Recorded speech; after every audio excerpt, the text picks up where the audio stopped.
Taking place for Erica Schwartz, a former deputy surgeon general nominated to become the next CDC director. She faced questions about her views on autism and flu vaccines for children. GOP Senator Bill Cassidy, who's also a doctor, asked Schwartz if she would act independently and follow the science. Will you have the ability and the firmness to stand up to that political meddling, to say, no, that's wrong and this is right? Chairman, you have my assurances that I will continue to lead by my integrity. I will never compromise on the science. I will always have the public's health in mind. The U.S. military launching daytime strikes against Iranian targets as control over the Strait of Hormuz escalates. Iran also targeting U.S. assets in the region. World Cup fever continuing. Atlanta hosting the semifinal round this afternoon between England and Argentina. The winner plays Spain in the final match on Sunday. This is ABC News. BMW has issued a recall impacting 30,000 vehicles. Several models are on the list. BMW's recall comes due to risk of fire from a short circuit in the starter relay. The recall report says the engine starter relay might corrode, then it can overheat and short circuit. The recall impacts certain 2018 to 2020 530e xDrive, 740L xDrive, 530e iPerformance, and 330e iPerformance models. Dealers will replace the engine starter. Owners are being told to park their vehicles outside away from any buildings until the starter can be replaced. Recall notices will go out to owners in late August. Alex Stone, ABC News. Outside San Antonio, intense rainfall is creating severe flash flooding in some areas that's already received 10 inches of rainfall or more. Meantime, heavy smoke from hundreds of Canadian wildfires is creating air quality alerts in the U.S. An orange haze settling over parts of Minnesota and the Northeast, including Niagara Falls. Michelle Franzen, ABC News. An update on the bid for an NBA team here in Seattle. More on that coming right up. But first, a check on that traffic up in South Everett, South 5. We're heavy from the Boeing Freeway down about 128th, where we recently cleared a collision out of your way. So we're seeing improvements here. South 5 heading into Seattle. Another story, though. It is packed from Northgate into downtown. About a half-hour drive from Linwood. North 5 looks like we've got two separate blocking issues. One just before the West Seattle Bridge. Traffic jams up there. Not sure what we have here. And then we do have a disabled vehicle just past I-90 in your left lane. All added up, we're looking at scattered backups from the Michigan curve to 520, 20 minutes to get you through downtown. And South 405, scattered backups between Canyon Park all the way into Renton, Alderwood to South Center, a 50-minute drive. This report brought to you by KIRO Newsradio. KIRO Newsradio, 97.3 FM, Northwest News. Now, the latest from KIRO Newsradio and mynorthwest.com. Good afternoon, I'm Nate Connors. Well, there may be a secret bidding war going on for a potential NBA return to Seattle. KIRO Newsradio's Jillian Raftery explains. This comes straight from NBA Commissioner Adam Silver, asked if expansion talks were still on track, given that only one potential ownership group has come forward. In terms of public, most of the groups that are interested have not been public. Implying there are multiple interested parties behind the scenes jockeying for a chance to bring back the Sonics. Team price, ownership group makeup, and where a new team would play are just some of the issues being discussed. Jillian Raftery for KIRO News Radio. Tacoma leaders are taking another shot at raising the city's minimum wage to $20 an hour. The efforts follow a similar ballot measure that became tied up in court last year. The News Tribune reports several options are being considered. The city council could approve an immediate increase, phase it in over time, or tie the city's minimum wage to set an amount above the state rate. Tacoma now follows Washington's minimum wage of $17.13 per hour. An underage driver is facing multiple charges after an alleged hit and run led to a rollover crash Saturday morning. Burien police say the driver suffered only minor injuries, but deputies say he showed signs of impairment and later registered a breath alcohol level of 0.202, more than 2.5 times Washington's legal limit. He's been booked for underage DUI, reckless driving, and 2 counts of hit and run. A major opioid trial continues to play out in a Seattle courtroom. KIRO News Radio's Amanda Factor has more. Washington State claims Albertsons filled more than 6.5 million red-flagged opioid prescriptions over 16 years. Former State Attorney General Rob McKenna tells Seattle's Morning News pharmacists feel they are stuck between a rock and a hard place. We can't fill a prescription or fill an order for pills without a prescription from a doctor who's authorized to write prescriptions. And at the same time, they point out that they can be liable if they fail to fill prescriptions from doctors. McKenna wouldn't be surprised if Albertson settles before the trial wraps up. Amanda Factor, KIRO News Radio. And your KIRO News Radio weather, 85 and sunshine all day today. This evening, though, we'll see clouds roll in, and by tomorrow morning, isolated thunderstorms across the region. Much cooler with a high around 70. Friday, that rain goes away. We'll have partly sunny conditions and 76. 71 and sunny in downtown Seattle. I'm Nate Connors, KIRO News Radio. Your best source for local news, serving Western Washington and the world with the KIRO News Radio app. Always streaming live on your smart speakers. You're listening to KIRO News Radio, Northwest News. And now, it's time for the Jake and Spike Show on KIRO News Radio. With your hosts, Jake Skorheim and Spike O'Neill. Welcome to the show. Happy Wednesday to everybody out there. Hope you guys are having a fantastic midweek. Jake Skorheim here, sitting alongside Spike O'Neill. Happy Wednesday, brother. Happy Wednesday. We got a lot of stuff to get to. Big stuff going on. A lot of great stuff. We got taxes to talk about. Great stuff. Bob Ferguson saying he's not really saying, he's not promising much, actually. He's kind dancing. of avoiding questions. He's on Dancing with the Stars. He's got moves better than Winky.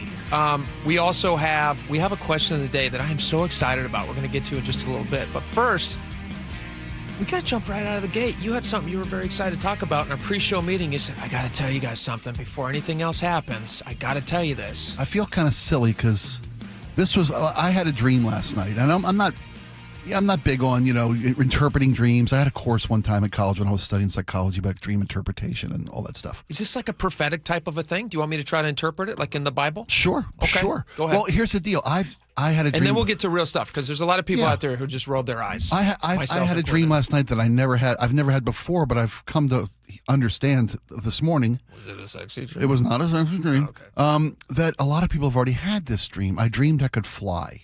And Okay. that sounds really pedestrian to a lot of people. Okay.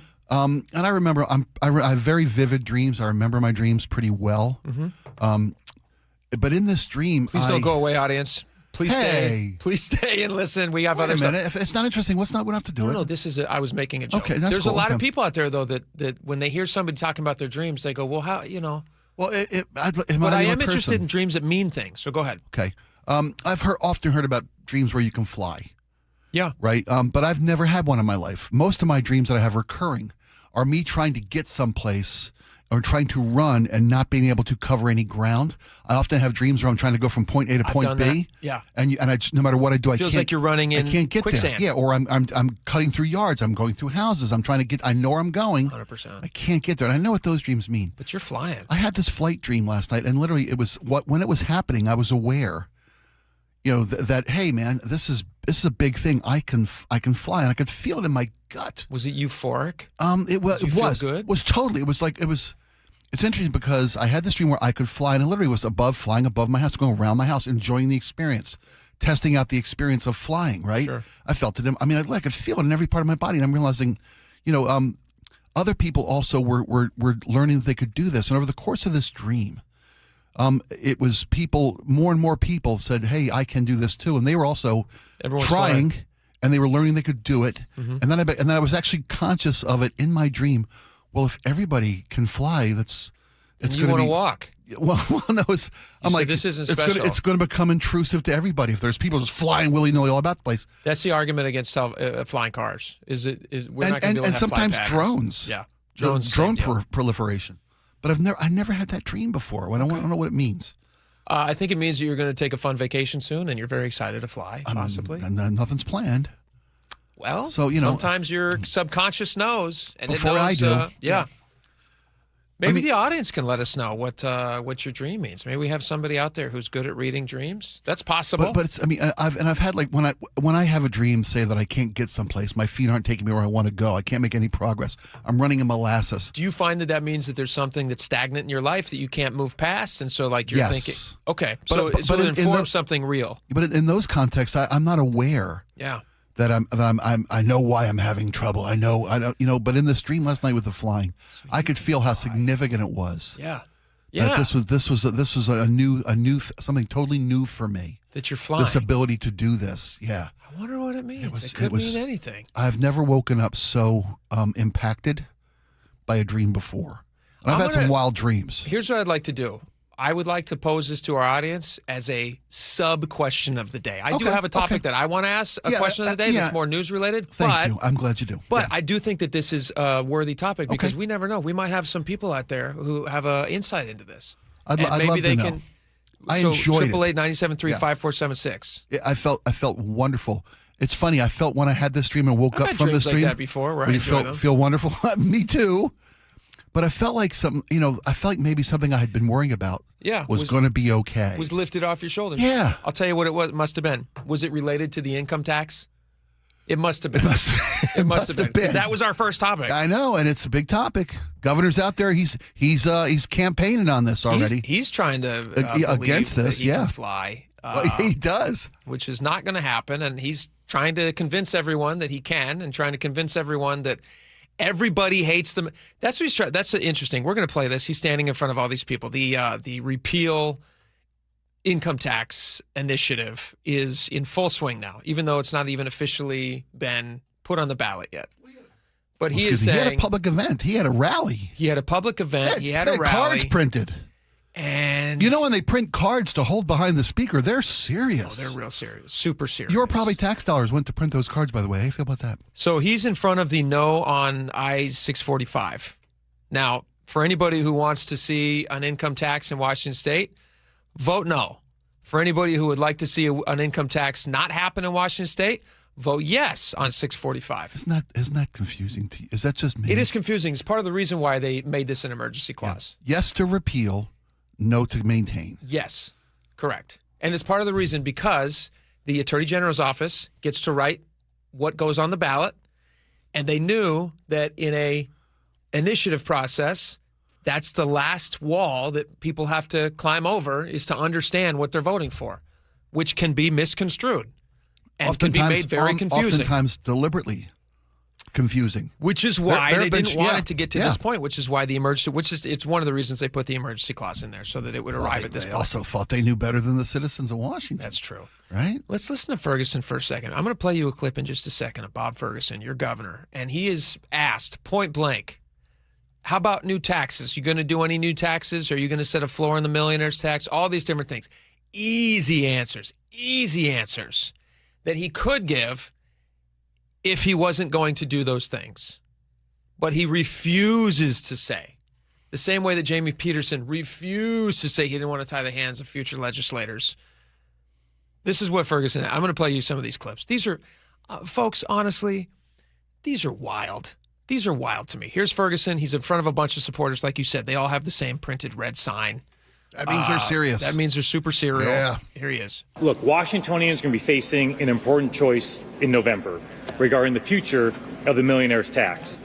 It's essentially a choice between moving our state forward by making life more affordable for Washingtonians and giving 138,000 business owners a tax break, or going backwards, rolling back tax breaks for small businesses and seeing costs go up for Washingtonians. It's a choice between investing in our kids' education, and it's great to see some kids here today, by the way. But these kids won't be educated if you don't pay. The whole thing, ridiculous. Let's continue. Choice between investing in our kids' education and child care access and affordability, or going backwards with cuts to education and limiting access to child care. In short, it's a choice between the future and the past. Oh, my goodness. That's quite a choice. Tax to the future. Let me ask you. Unfortunately, we're going to get to Biff's future. That's what happens if this thing ends up going into law. Let me ask you a question. Sure. He says there at the end, let me play this. I got to play that. We got to break this cut down frame by frame because he's doing something very tricky here. And I'd like to get to the heart of this and what he's actually doing. And I'd like to get your interpretation of this. Because it feels like a fever dream. Let's continue with this interpreting dreams. This feels like a fever dream. I'm trying to make sense of it. And like a dream, it doesn't seem to make sense to me, but maybe you guys can help me make sense. Between investing in our kids' education, and it's great to see some kids here today, by the way. It's a choice between investing in our kids' education and child care access and affordability, or going backwards with cuts to education. Okay, here's a question. How can we go backwards on something that doesn't even go into effect for 3 years? What does he mean by that? Please explain. Well, I think if I'm going to look at this from a political lens, he's trying to say that they need the funding that this tax will generate toward education, K through 12 education, and without that funding, they're going to slide backwards into our ability to deliver educational resources and results for our students. How can we slide backwards from something that hasn't even been adopted yet? Well, there's they say you're either growing or dying. There's no third direction, right? And if he doesn't get the additional revenue he seeks through this tax to invest in education, that's going to require a deficit. They're even talking about if this thing doesn't pass, they'll have to make cuts to education funding in this state. I know how we feel about that. I get it. Here's the funding that he's talking about. That's what he's trying to sell here. Here's what he's selling. So they have to, they do these budgets, right? They do the biennial budget, so once every 2 years. So they have looked ahead and they have started already. They're already in their new budgets. They have already started accounting for possible money that this thing might bring in. Now, it might get shot down by. There's a couple ways that this millionaire's tax might go away. Number one, might get shot down by the courts because there's a court case. There's court challenges. Yep. Being headed up by Rob McKenna, who we like, or who I like at least. I think you love like. Rob McKenna. You love Rob yes, McKenna. I voted for him repeatedly. So he's heading up the court case to try to get this thing overturned, and identified as unconstitutional, which many people believe that it is. The other way is you have this initiative 645. Yeah. So if you vote yes on it, you're voting to repeal it to make the millionaire's tax go away because everybody seems to think that it's not going to be a millionaire's tax. It's going to be a tax on everyone very soon, which is the way income taxes work. They start as being sold for just the very, very wealthy, and then in very short order, they trickle their way down to everybody. Those concerns are based in history. Those are based in history. Yeah, they're not just a dream. That's not a fever dream. Yeah, it's not a conservative fever dream. Right. Yes. Fair to say. So when he's saying that we're going to have to make cuts to education, what he's actually telling you, was that my computer? Whose computer was that? That might have been my computer. What he's actually telling you is the money that we have already accounted for that we're going to be pulling in, that we have committed to spending some of, not a lot, but some of into education, we will not be able to spend that money, and we are considering that a cut. Does that seem very fair? It may not seem fair, but it seems that this is the standard operating procedure for writing budgets. They've signed a law into place that he feels he has confidence it will come to bear in 3 years, and that'll be money they can count on to make their budget. Well, how hilarious is that? I get that too. It's such an emergency that these kids aren't going to be educated, and that local communities are not going to be able to get food. I'll play you these cuts.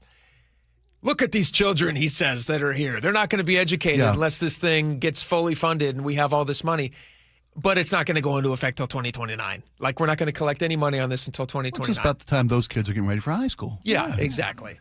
All right. So he talked about some of the benefits and how they're going to use this extra tax revenue. Look, do Washingtonians want to see a tax break for over 100,000 businesses? For many small businesses, most small businesses, they won't pay the B&O tax at all because of the revenue from the millionaire's tax. Our K-12 education system will see massive investments to keep our classes small and provide opportunities for young people all across our state. Nearly 500,000 families in Washington state, 500,000 families will receive a working families tax credit.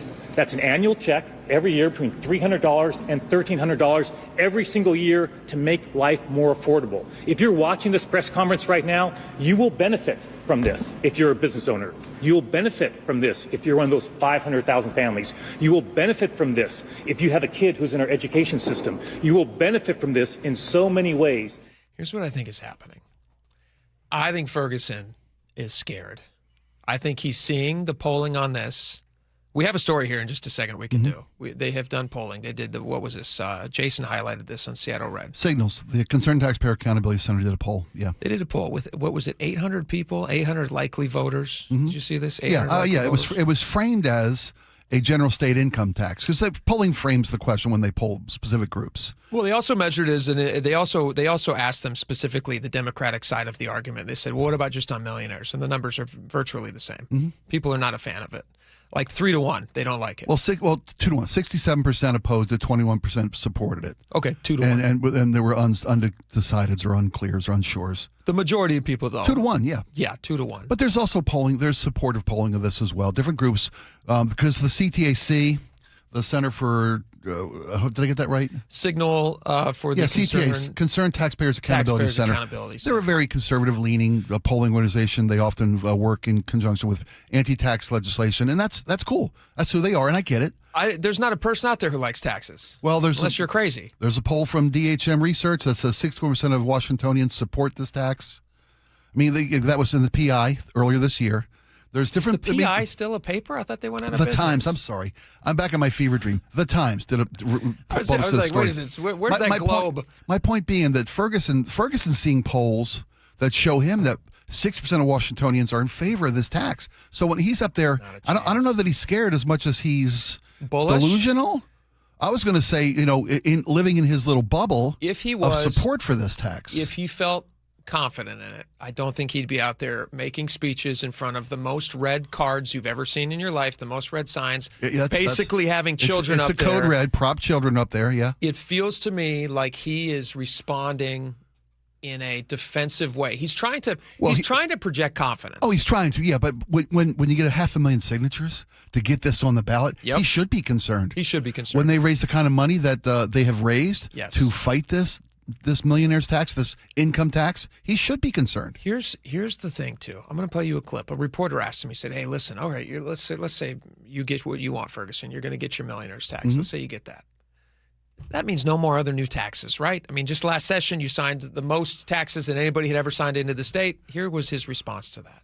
Yeah. Are you committing to veto additional revenue in the upcoming legislative session? Yeah, well, I appreciate you're asking what I would do about 8 months from now or whatever it is, but I'm focused on. When somebody says, I appreciate your question, it's the opposite. We do not appreciate the question. I was proposing budget that I propose. That's what I control. That's what I do. That's what I'm focused on. So I'm going to, if I can just finish, I heard the question. If I can finish, if that's all right. What I'm going to do is propose a budget that does not raise taxes. I'm having meetings with legislators where I'm being very clear about what my expectation is for taxes this coming session, because there has been a lot of taxes, billions of dollars in taxes raised in the past couple of years. So that's going to be something that's going to be important to me, that I'm communicating directly to legislators rather than here in a press conference. Legislative session hasn't even started yet. Happy to take those questions once we get going legislative session. This is clearly a person. Tap. Number one, he starts talking very fast. Voice raises an octave. He speeds up a little bit. He tappity tap. He's tapping, dancing. Yep. And he's not committing. It's a very easy thing to commit to. All he has to say is, listen, in the last legislative session, we raised taxes on you more than anyone has ever done in Washington state.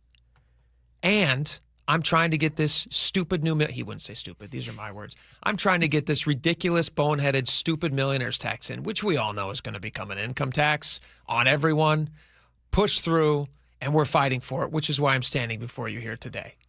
And I promise no new taxes next legislative session. It would be that simple for him, and he would get a lot of people who are saying, like, all right, at least he's committing no new taxes. The reason he won't do that is the same reason that Jamie Peterson refused to put a floor into the millionaire's tax. Same reason that Bob Ferguson is refusing to demand that they put a floor in the millionaire's tax. Well, yeah, the handcuffing of future legislative bodies is such a hollow argument. Hollow. Completely hollow argument. And I'm a fan of tax the rich. You know me.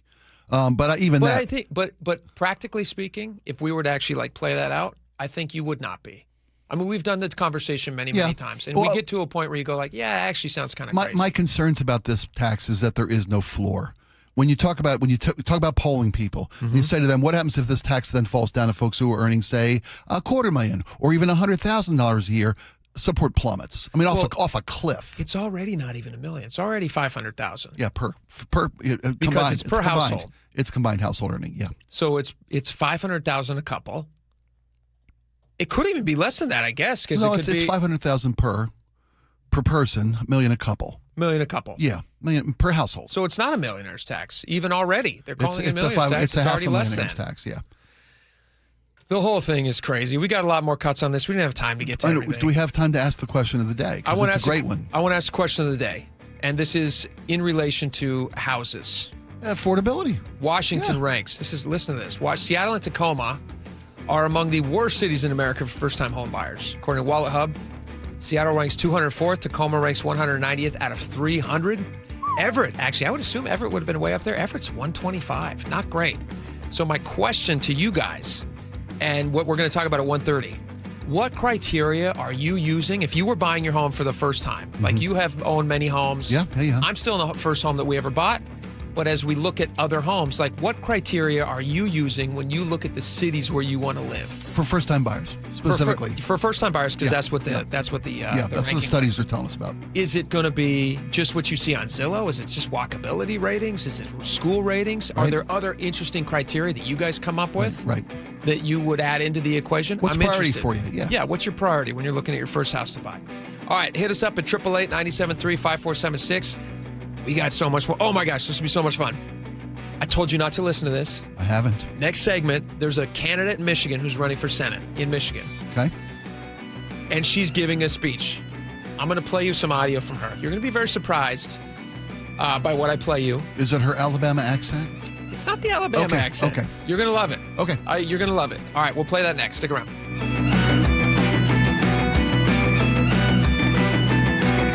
This hour is brought to you by Sunset Auto Family.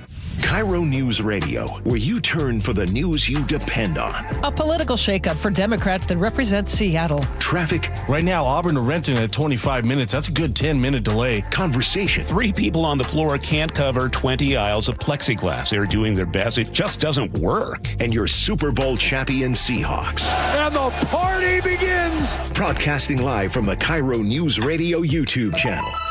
KIRO News Radio 97.3 FM. Hey, Jake Skorheim here. After a mild winter, forecasters are predicting above average temperatures this summer across western Washington. And if your home is struggling to stay cool, your attic could actually be the culprit. Poor insulation or no insulation in your attic can account for up to 40% of the heat gain in your home over the summer. That puts a load on your air conditioner and it can leave you sweating. Fortunately, Valentine Roofing, the team in the red van, they've got you covered. This summer, you can bundle energy-saving attic insulation with a new roof, and you can save 10%. That's better comfort, improved energy efficiency, and less strain on your cooling system. Thousands of homeowners have trusted Valentine Roofing for roofing, attic insulation, and complete home protection because every project comes with the Valentine experience. Seamless communication, meticulous cleanup, and extra mile service. Plus, with no money down on your project, you don't pay until it's done. So call 206 Roofing to save 10% when you bundle and a new roof and attic insulation. That's 206 Roofing. And remember, when you see the red Valentine van, you know your home is in good hands. Step inside and let the excitement take you places. This is Muckleshoot Casino Resort, the ultimate spot for action that reaches incredible heights, luxury that knows no bounds, and live entertainment that always thrills. It's all at one incredible destination. So when you look for the best, look nowhere else. Muckleshoot Casino Resort, the biggest and best in the Northwest. Muckleshoot. If the world were like a Sleep Number mattress, everything would adapt for your comfort. Your coffee would never get cold. Your flight would always be on time. And your mattress would always respond to you and your unique sleep needs. Sleep Number mattresses are designed to respond to your body and shift with your changing life, helping you fall asleep faster and stay asleep longer. To experience a whole new world of comfort, visit a Sleep Number store or go to sleepnumber.com. Sleep Number. To a good life sleep. Get in the zone, AutoZone. The sounds of summer.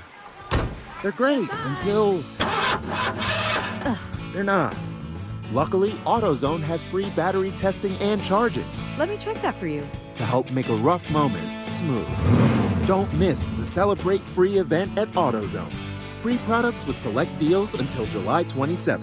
And free services every day. Restrictions apply. Get in the zone, AutoZone. Guys, did you know your testosterone affects everything in your system, including how you feel and perform every day? Right now, Revive Men's Health Seattle will check your testosterone for free. Knowing your T levels is the first step in understanding if you have low T. Your testosterone level impacts your energy, libido, sleep, weight, hair loss, mood, and even ED. Maintaining an appropriate T level can change your whole life. Most men start to see changes in their hormone levels in their 30s. Experience and results matter. So what are you waiting for? Get your T levels checked today by local, experienced, and trusted men's health experts. They've helped thousands of men since 2011. They're so confident they can help you, they even guarantee it. Call Revive today and schedule your free testosterone test, free exam, and free consultation. Call Revive Men's Health at 206-529-1111. That's 206-529-1111. Or visit ReviveMen'sHealth.com. This is a special alert to all Americans who own a vehicle with less than 200,000 miles with an auto warranty about to expire or with no warranty coverage at all. Due to a decline in the economy, CarShield is announcing a low-cost month-to-month vehicle protection plan that is now available to the public to save any driver out-of-pocket expenses on future auto repairs. Call now to find out how you can pay almost nothing for covered auto repairs. Yes, you heard that correctly. Pay almost nothing for covered auto repairs. An open phone line has been established for all drivers to call for a free quick quote. Call 800-292-4541 now. Drivers who are covered will not have to pay for covered repairs again. This protection plan is at an all-time low. Additionally, drivers who activate this vehicle protection today will also receive free roadside assistance, free towing, and car rental options at no additional cost. Call us for your free quick quote today. 800-292-4541. That's 800-292-4541. What do you have to lose? Call 800-292-4541. Again, 800-292-4541. Nearly half the homes in Western Washington are not properly insulated or not insulated at all. Sound like your home? Then call for your free inspection. InsulationNorthwest.com. KIRO News Radio 97.3 FM Northwest News. Now, the latest from KIRO News Radio and mynorthwest.com. Good afternoon. I'm Nate Connors. A new U.S. attorney was appointed this morning for Western Washington, and he's already been removed. The federal district court named Roger Scott Rogoff to serve as the district's top federal prosecutor and replace President Donald Trump's controversial pick, Charles Neal Floyd. Rogoff says he was sworn in at 7:40 this morning. Then at 8:34, he got an email saying he'd been fired. I was disappointed, but unsurprised that President Trump removed me from that office about an hour after I started. Rogoff says he and his legal team are discussing their options moving forward. The president appointed Floyd as an interim prosecutor, but never formally nominated him for Senate approval. Under federal law, that extended delay gives local judges the power to appoint their own replacement, but the White House insists judges do not have the power to pick U.S. attorneys. Investigators are working to determine the cause of a 3-alarm warehouse fire in South Seattle. The blaze was reported around 1 a.m. near 7th Avenue South, just north of Boeing Field. My buddy woke me up like, hey, look to your left. There's a big fire. Like, what are you talking about? He's like, just look to your left. I look over, and the flames were like already as tall as that semi-truck trailer right there. And I was like, whoa. He talked with KIRO 7 TV. The flames spread to 2 tractor trailers parked next to the warehouse. No injuries reported. A fistfight turned deadly in Marysville Tuesday night. Police say 2 men who knew each other fought behind Don's restaurant just after 10:30. One man became unresponsive and died despite life-saving efforts. Officers arrested the other man on a first-degree manslaughter charge. The investigation continues. Time changes could be a thing of the past if the Senate approves a bill to make daylight saving time permanent. KIRO News Radio's Jillian Raftery has more. The Sunshine Protection Act just passed the House. The yeas are 308, the nays are 117. The bill is passed. Now it goes to the Senate, where it has the personal support of the president and Washington's Patty Murray. Do you hate when the sun sets at 4 p.m. during the winter in Seattle? Yes, it would mean later sunsets, but in the winter, also very dark mornings. If passed, there would be no time change in the fall. Political insiders say the bill faces an uphill battle in the Senate. Jillian Raftery for KIRO News Radio. Hey, check in Wall Street. The Dow up 110, S&P 500 up 15, and the NASDAQ up 95. And now your KIRO News Radio traffic brought to you by your KIRO News Radio app. South 5 in Seattle, we're packed from Northgate into downtown. Plan on a half-hour commute from Linwood. You can save some time by heading over to 99. That route is wide open. North 5, we've got scattered backups starting at the Michigan Curve to the Ship Canal Bridge. From a few earlier blocking issues, all have since cleared. 20 minutes to get you through this. South 405, we're crowded through Canyon Park, a little more through Kirkland, and then pretty solid now from South Bellevue into Renton, Alderwood to South Center, 45 minutes, and North 405 slows through the Renton S-curves. Text APP to 888-973-5476 to download the KIRO News Radio app. Listen to your favorite shows and get the latest news and updates sent straight to your phone. All right, mostly sunny and 85 this afternoon. This evening, clouds begin to roll in. Thursday looks to be stormy with isolated thunderstorms and much cooler with a high near 70, 76 and partly sunny on Friday. Sunny and 72 right now in downtown Seattle. I'm Nate Connors, KIRO News Radio. Your best source for local news. You're listening to KIRO News Radio, Northwest News.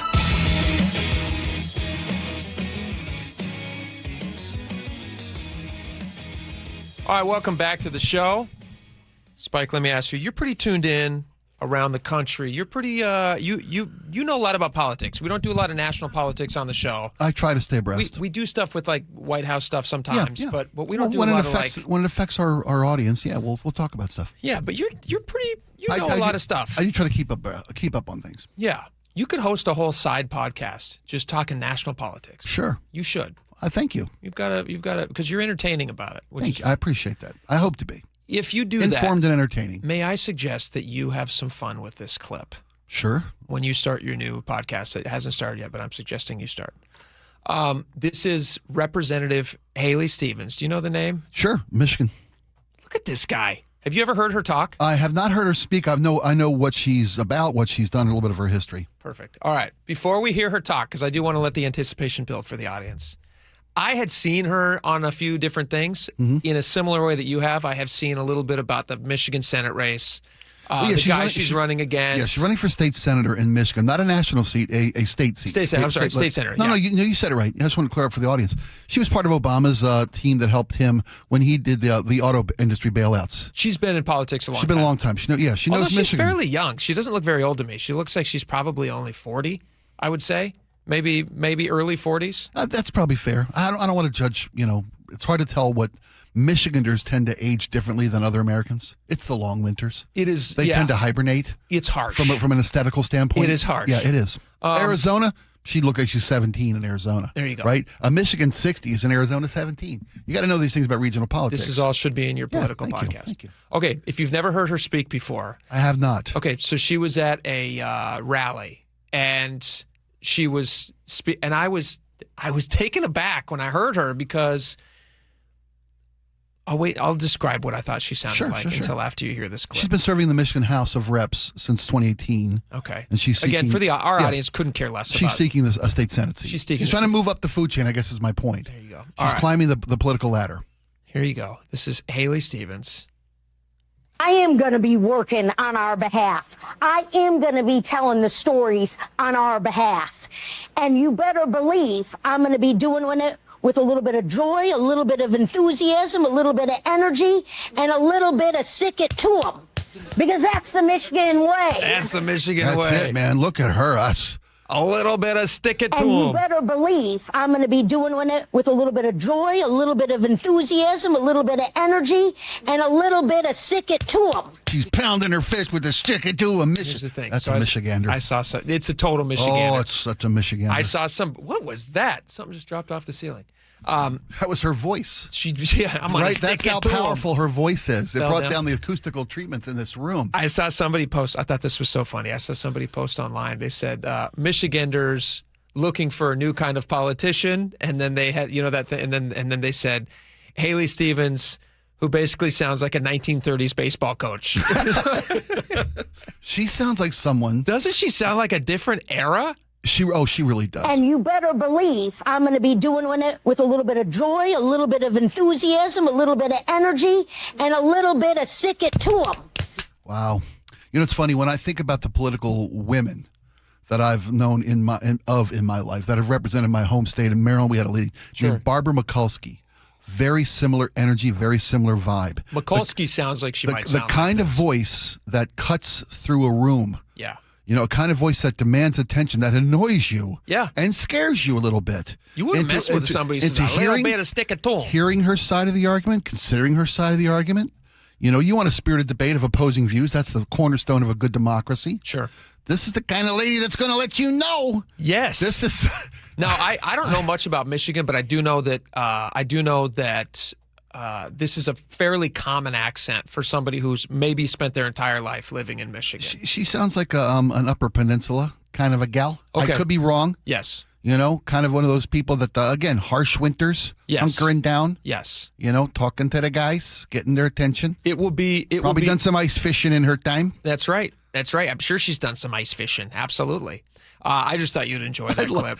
I love that clip. I don't know anything about her politics, but I do know that she does not speak the way that I would assume, given how she looks. I mean, she just looks like a youngish lady. She looks like a staffer, and she sounds like she's coaching a baseball team back in the 19. Back in the Great Depression. It's a great descriptive. Okay. Here's the other thing it reminded me of, just because this was too fun. Do you remember when? I guess I was just. This is not quite the exact same thing, but we're never going to have a chance to play this again. So I figured it would be fun. Do you remember Christine O'Donnell from years and years ago? This is like 15, 16 years ago now. Is she the witch? She's the person who... okay, so for anybody who's unaware, Christine O'Donnell, back in 2010, and I was producing for Dory at the time, and oh boy, did we have some fun with this clip. So Christine O'Donnell was somebody who was kind of in that Tea Party group. She was challenging in Delaware for the Senate seat. And there had been some comment, some offhand comment that she had made about in some point in her career, at some point in one of the 1,000 interviews that they did, where she talked about having dabbled in witchcraft. Yes. Now, if you're like a conservative Republican, you're not a witchcraft fan. And so the Wiccan vote, not a big part of their base. Not a big part of their base. And I'm happy that's the case. She had to come out and explain. She actually put out an ad, and this was the funniest thing, and we had so much fun, and this essentially ended her career or her run. She literally had to come out with a earnest campaign ad describing that she is not a witch. Yeah. Which was just like... when you have to make that statement, you just got the campaign's in trouble. You just got to go like, you know what? I'm running into Bob Ferguson millionaire tax category here. Yeah. It's not quite the same, but whatever. I'm reaching, but here's Christine O'Donnell talking about not being a witch. This is from 2000. I believe this is from 2010. Oh, my audio. Here we go. I'm not a witch. I'm nothing you've heard. I'm you. None of us are perfect, but none of us can be happy with what we see all around us. Politicians who think spending, trading favors, and backroom deals are the ways to stay in office. I'll go to Washington and do what you do. Not on a broom. I'm Christine O'Donnell, and I approve this message. I'm you. We have... Sorry. The fact that the campaign ran in October probably didn't help her. I'm just saying. That was... You must have been on the air. You were in the air at the same time. Oh, yeah. You guys must have played Come on. The heck out of my that gosh. Because she was a political analyst, and then she decided to run for office. She won the Republican. She won the primary as a Republican. And she won an uncontested Republican primary against a guy named Joe Biden in Delaware. She didn't have a shot. But then she ran in a special. She lost to Coons. Because when Biden was tabbed for as the vice president, she ran in the special election 10 against Coons. Oh my yeah. gosh. Yeah. Oh my God, I had forgotten. Isn't that fun? I'd forgotten all about her. Yeah. I still think the Michigan lady's very fun. And you better believe I'm going to be doing it with a little bit of joy, a little bit of enthusiasm, a little bit of energy, and a little bit of stick it to them. The beauty is she can run that voice is going to go for another 40 years. She gets elected. Yeah. I can imagine her at 80, still in that chair. Oh, she's going to be. That voice isn't going to change at all. She's going to keep sticking it to him. Oh, boy, stick it to him. That'll be the name of her autobiography, too. Stick it to him. All right, we got a lot more coming up. We're going to clear the air on something. We had a guest on the show yesterday who said something that, as it turns out, might have been completely made up and a lie. So we will tell you about that next. We have a little correction. We have a correction we want to make, and I'm happy to do it. So we'll do that next. Stick around.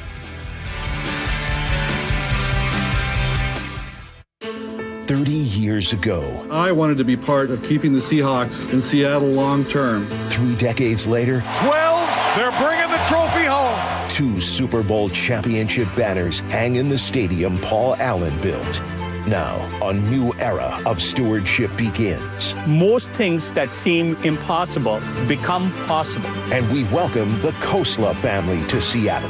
From the home of the Seahawks since the very beginning, KIRO Newsradio. Folks, there's still time for you to join us this Saturday at 1 o'clock at the Ageless Living Facility in Ballard.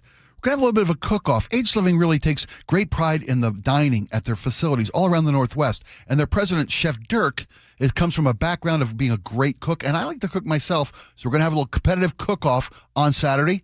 This Saturday at 1 o'clock, Aegis Living in Ballard, and you get to be the judge. In fact, many different chefs from Aegis Living are coming to the Ballard Aegis Living facility. We're going to have a 1 o'clock little competition, little talk about food. There's a free food tasting, free wine tasting. There's raffle prizes, and the Imperials will play a free show. That's this Saturday at 1 o'clock, Aegis Living Ballard. Go to aegisliving.com/KIRO to RSVP. They call this one Bill. Whoa, aliens? Am I in a spaceship? Affirmative, Bill. What's with the laser saw? Relax. We are cutting our bill in half. What? An Xfinity mobile transmission says you can cut your bill in half. Oh, your mobile bill, not me, Bill. Xfinity Mobile also says we can try it free for a year. Free. Yes, with no commitment. Can we put the saw away? I am reluctant. But we will find another being to bisect. That's not sci-fi. It's Xfinity Mobile. Xfinity Internet members cut your mobile bill in half. Plus, try Xfinity Mobile free for a year. No commitment. Learn more at xfinitymobile.com. Xfinity. Imagine that. Restrictions apply. Xfinity Internet required. Savings compares one line of Xfinity Mobile Select to comparable plans from T-Mobile, Verizon, and AT&T as of 3/24/26. Taxes, fees, extra. $30 monthly discount limited to new mobile customers only. After 12 months, regular rates apply. Be advised, this is your opportunity to save up to 40 to 80% on a hot tub or swim spa. This weekend only, Friday through Sunday, Angel of the Winds Arena, Everett. Be advised, this is your opportunity to save up to 40 to 80% on a hot tub or swim spa. This weekend only, Friday through Sunday, Angel of the Winds Arena, Everett. 18-month interest-free financing. Our factories have demanded we sell 1,000 hot tubs and swim spas this weekend. Angel of the Winds Arena, Everett. Huge factory incentives, factory rebates, this weekend only. Angel of the Winds Arena, Everett. We can remove your old hot tub. Free delivery of your new hot tub. Deep discounts. Angel of the Winds Arena, Everett. Free delivery of your new hot tub. Just relax and enjoy. Angel of the Winds Arena, Everett. Friday, 2 p.m. to 8 p.m. Saturday, 10 a.m. to 8 p.m. Sunday, 10 a.m. to 6 p.m. Free admission. Free delivery. Angel of the Winds Arena, Everett. Call 833-SPA-SALE or visit hottubandSwimSpaSale.com. I had pain. I had numbness in my feet. That pain and that numbness just got worse and worse and worse as time went on. This is Greg describing life with neuropathy. I went to 5 podiatrists, tried different treatments, tried different orthotics, tried different shoes, had cortisone shots in the tops and the bottoms of my feet. Saw a neurologist. All my medical doctors said, can't help you. Live with the pain. You're not going to be able to sleep. This is your life. And then I just gave up until I found Sound Pain Solutions. I'm Dr. Mark Shelley, a chiropractic physician and board-certified functional neurologist at Sound Pain Solutions. Our neuropathy treatments can rehabilitate damaged nerves. We use FDA-cleared, non-surgical, drug and pain-free procedures that help neuropathy sufferers like Greg find relief. I feel better. I mean, just feeling better is huge. If you experience numbness, shooting or burning pains, or loss of balance, call us. Sound Pain Solutions, 855-996-0025 or click soundpainsolutions.com. 1-877 Cars for Kids. KARS Cars for Kids. 1-877 Cars for Kids. Donate your car today. 1-877 Cars for Kids. Cars for Kids. 1-877 Cars for Kids.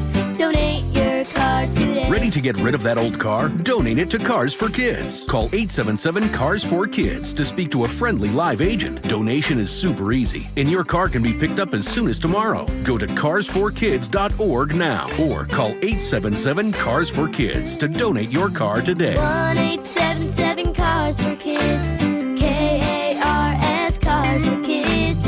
1-877 Cars for Kids. Did you know you can donate real estate too? Go to carsforkids.org. That's cars with a K. Jazz Alley invites you to experience the soulful sounds of South Africa's own Jonathan Butler, a trailblazing voice in jazz, R&B, and soul. July 16th through the 19th, tickets at jazzalley.com. Next up, Avery Sunshine. John Curley here. When the AC starts acting up, don't assume you need a whole new system. Home Comfort Alliance, their approach is simple. Repair first, replace only if needed. Their techs diagnose the real problem because a simple fix can often get the cooling back up again and not cost you a full replacement. Need something new? Ask about a heat pump for year-round comfort. That's what we did at the barn. Get real pricing in 60 seconds at homecomfortalliance.com. Call the comfort people. homecomfortalliance.com. All right, welcome back to the show. This segment is going to be called Retractions and Clearing the Air. Corrections. I can say corrections. Yeah, because I booted that last segment. No. This is why I don't do a political podcast.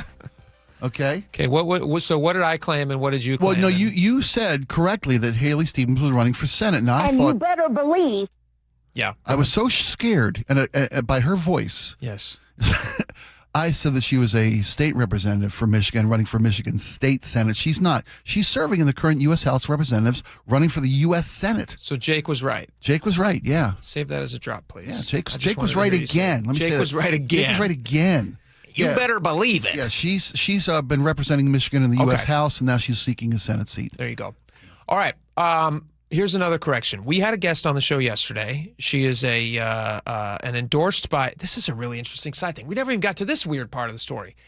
Mayor Katie Wilson made a couple of endorsements of non-incumbents that made some news. One of those is Hannah Sabio Howell, who is a socialist Democrat. Yes. Who came on our show yesterday. Right. And I got to say, although I disagree with almost everything that she believes politically, I found her to be very nice, and She's well-spoken. She's very kind. I did like her, even though the things that she was saying that she wanted to fix, I don't believe any would be fixed. I believe they would be made worse by the policies that she's talking about doing, which is basically just going further to the left of people like Jamie Peterson, who I also think is doing a bad job. But that's neither here nor there. When she was on the show yesterday, she made a claim about a political consultant who's friendly to the show, whose name is Sandeep Kaushik. And he came on with me when you were out of town.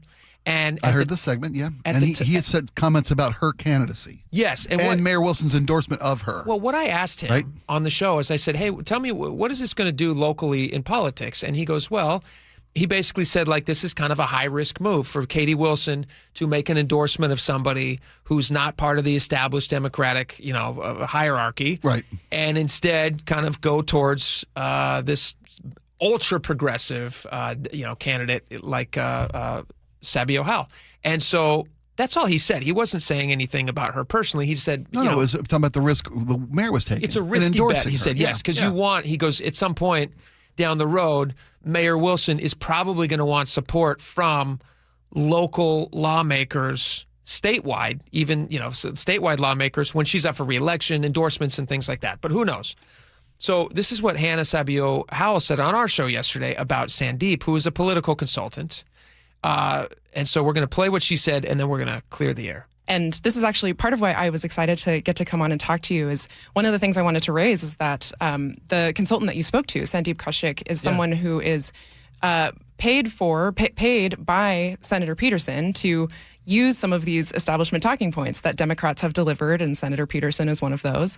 And I think not only is that not true, but of course the person who's paid to say that for him would say that. I told him I don't know their relationship. I don't know if he's employed by him or not. If you say so, I want to believe you. I don't know that that's the case. Okay, so that was me yesterday, basically responding to her saying like, well, I didn't know that they had any connection, and if she says so, then I don't have any evidence to prove her wrong. I got to be honest, at the time, though, it did surprise me that she was saying that he was connected to him financially, because it didn't seem that way when I was talking to him on the show. Also, it's the kind of thing that you'd want to divulge when you're going to be commenting on something. Yeah, you bet. So he then sends us an email this morning. He goes, guys, I saw that segment yesterday. And here's the statement that he sent us. He said, for the record, and I actually called him before the show, and I was like, Sandeep, thank you for sending this. We'll, of course, clear this up. He says, for the record, I am not Jamie Peterson's consultant, nor am I on his payroll in any way, shape, or form. I have no involvement in that race on either side. Zero, zilch, nada. Nor, for that matter, have I ever consulted for or worked for Jamie or been paid by him, including in the past election cycles. So what Hannah claimed is just flat out false. If I was on Jamie's campaign, on an official side, payroll, I would, of course, have disclosed that. Okay. And then you cannot be any more clear than that. And so she has then a response. Did she send a response to this? Yeah, we asked her to clarify her comments on that, Laura, and she got back to us with what? She basically said what, Laura? Oh, that Sandeep is a consultant, she says, on the campaign to defend the millionaire's tax. Okay. And that is paid by he's paid by the same campaign committee that also backs Senator Jamie Peterson's reelection campaign. In no way is that connected to Jamie Peterson. No, the money behind Jamie Peterson is also the money behind the campaign to defeat this initiative. Well, no, that's not true. The money behind him. No, that's not what she said. Yeah, that's what she said. But the money behind Jamie Peterson is the same source as the money behind the campaigin to defend the millionaire's tax. The no on initiative, the no on the initiative repeal. Right. He consults for that. That no on initiative, I don't believe is giving money to Jamie Peterson. I don't know that that's the case, but I doubt they're giving him directly money. There's a political group that's funding two separate things. Jamie Peterson being one, the Initiative of Defense being another. Yeah, he's not connected to Jamie Peterson. No, not directly. They might be connected in that they support similar things. He's working with somebody that supports Jamie Peterson, but doesn't work for Jamie Peterson. There you go. Sandeep's a good dude. I appreciate him reaching out. And Hannah probably just got it wrong. All right, we got a lot more coming up. We got the 1 o'clock rundown next. We'll be back.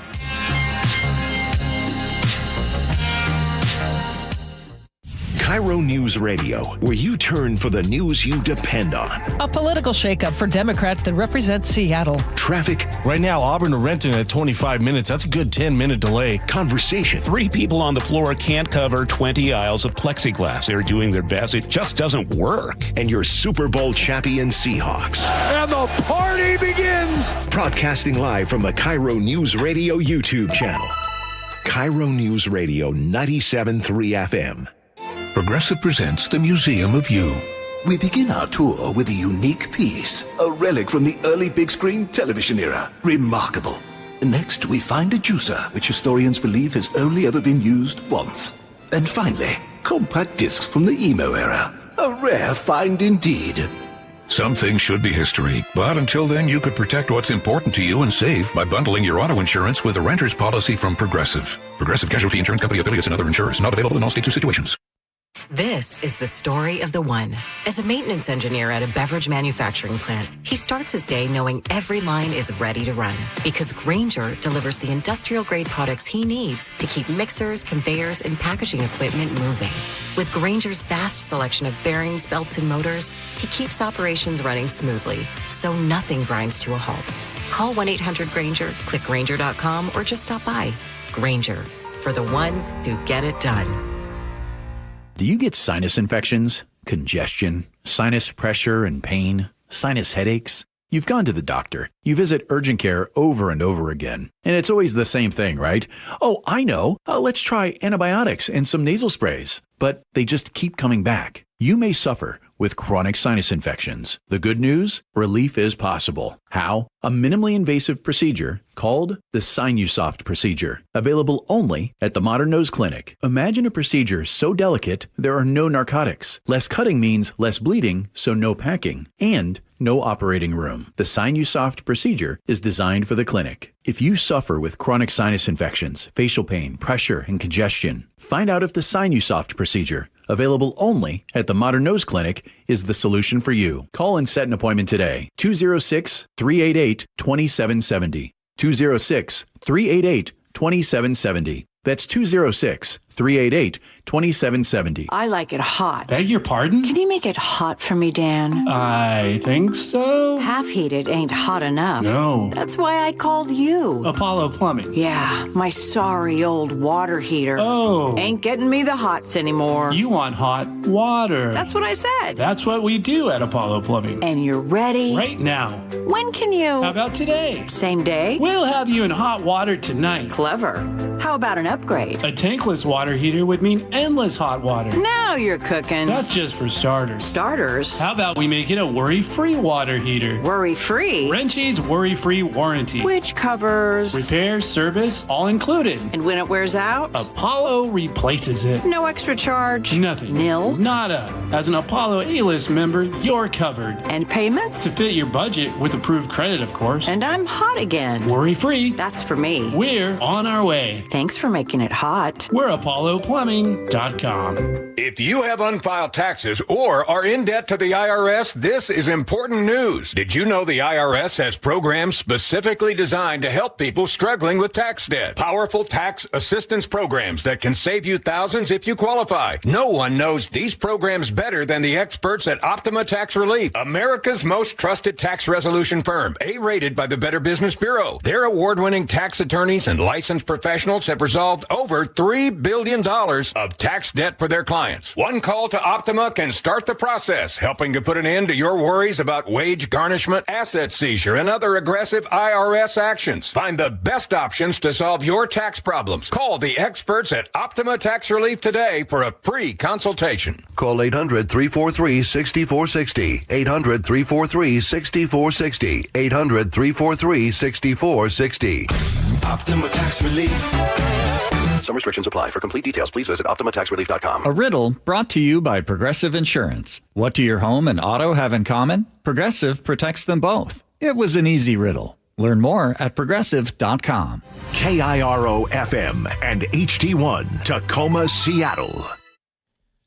ABC News, I'm Michelle Franzen. The U.S. military has begun a second wave of airstrikes today against Iranian targets. Iran also starting to fire at U.S. facilities, it says, in the region. ABC's Karen Travers says President Trump is also ramping up the rhetoric. We heard from the president in an interview that he did with Fox News. A president, again, putting that threat on the table to go after infrastructure in Iran, saying if Iran does not make a deal, he could potentially target bridges and power plants in that country. It's a threat we've heard from him in the past. He has said this repeatedly, but notable that this comes as the United States has, of course, escalated the strikes against Iran over the past week. Smoke from more than 800 wildfires burning in Canada, drifting into the U.S., leading to widespread air quality alerts, and an orange haze settling over parts of Michigan, Niagara Falls, and New York.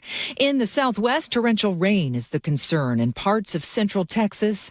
Residents are bracing for life-threatening flash flooding once again. This is ABC News.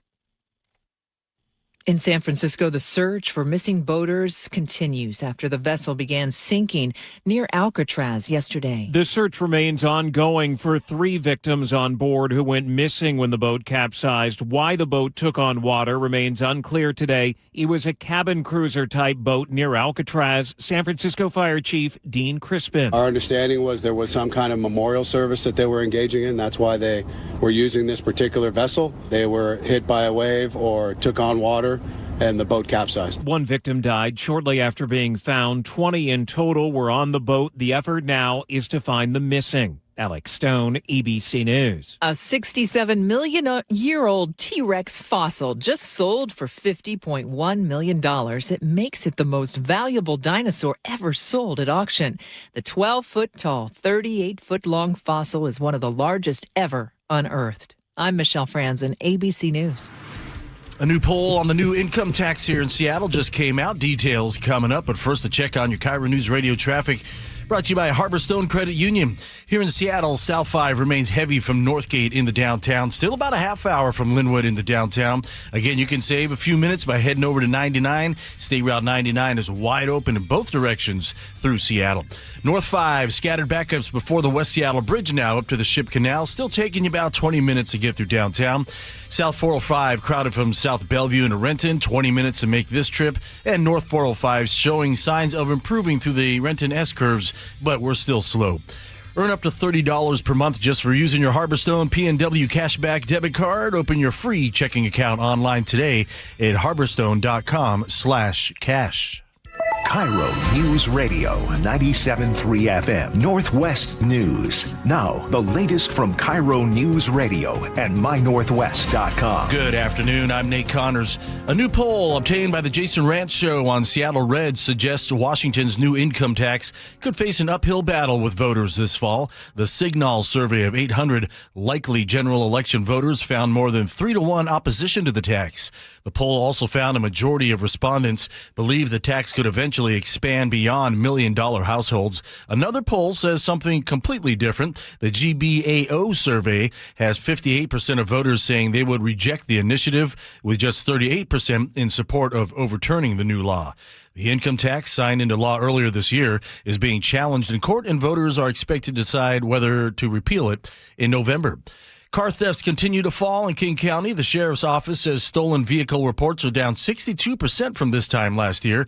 Deputy Cameron Gomez tells KIRO 7 TV it's good to see people taking their advice. Locking your door, using a vehicle anti-theft device such as a club, or a actual alarm system for your vehicle. Deputy Gomez also recommends storing key fobs in a signal blocking pouch and taking garage door openers inside at night.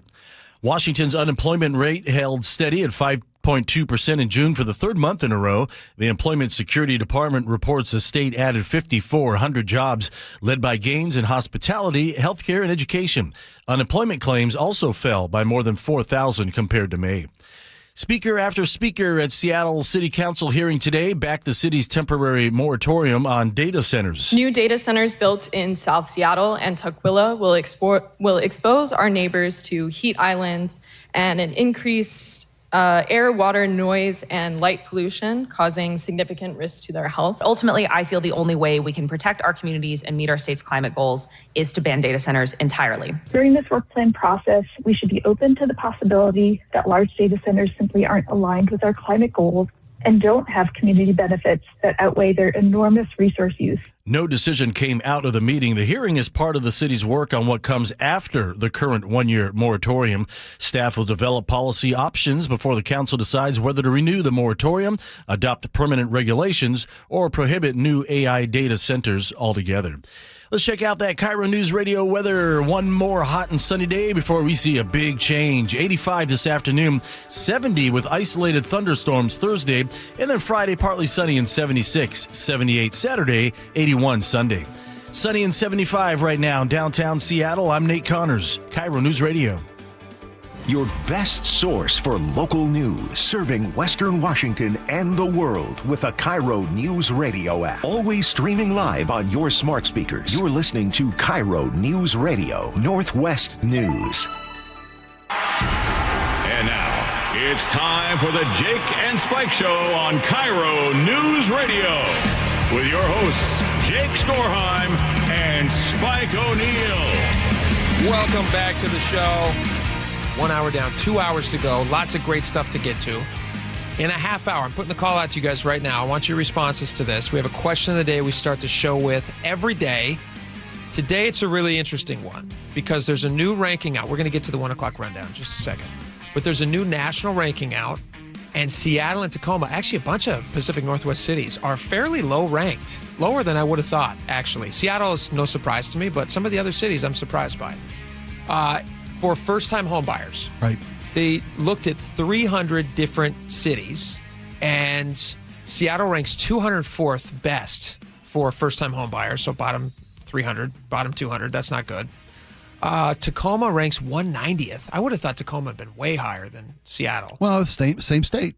So those are the detractors from Everett, Seattle, Tacoma. And then here's the other confusing one. Everett is 125 out of 300. A little better than half, but still, I would have thought much higher. So the question of the day is, for first-time home buyers, or let's say that you own a home, imagine you are a first-time home buyer. This might be interesting, too, for people who have already owned homes. Now that you're an experienced homeowner, if you were buying your home for the first time, or a home for the first time, what are the criteria that you would use to decide where that would be? Is it just about price? Is it just about the taxes that you might pay in a given city? Is it about walkability, like you look at the Zillow things? How far away is the closest grocery store? What are the schools like? School rating. That was the factor for my brother when he moved here from the East Coast. First time buyer in Washington. That's a huge thing, especially for young families buying their first house. Yeah. So hit us up on the Muckleshoot Casino Resort text line, 888-973-5476. Do you have any other weird criteria that you might actually factor into the decision about where to buy a house? I actually got one from a friend of mine that I want to tell you guys about at 1:30. So we'll get into all that. Great. And it'll be very interesting. You guys will, we're already getting some good responses to this. All right, let's get into the 1 o'clock rundown.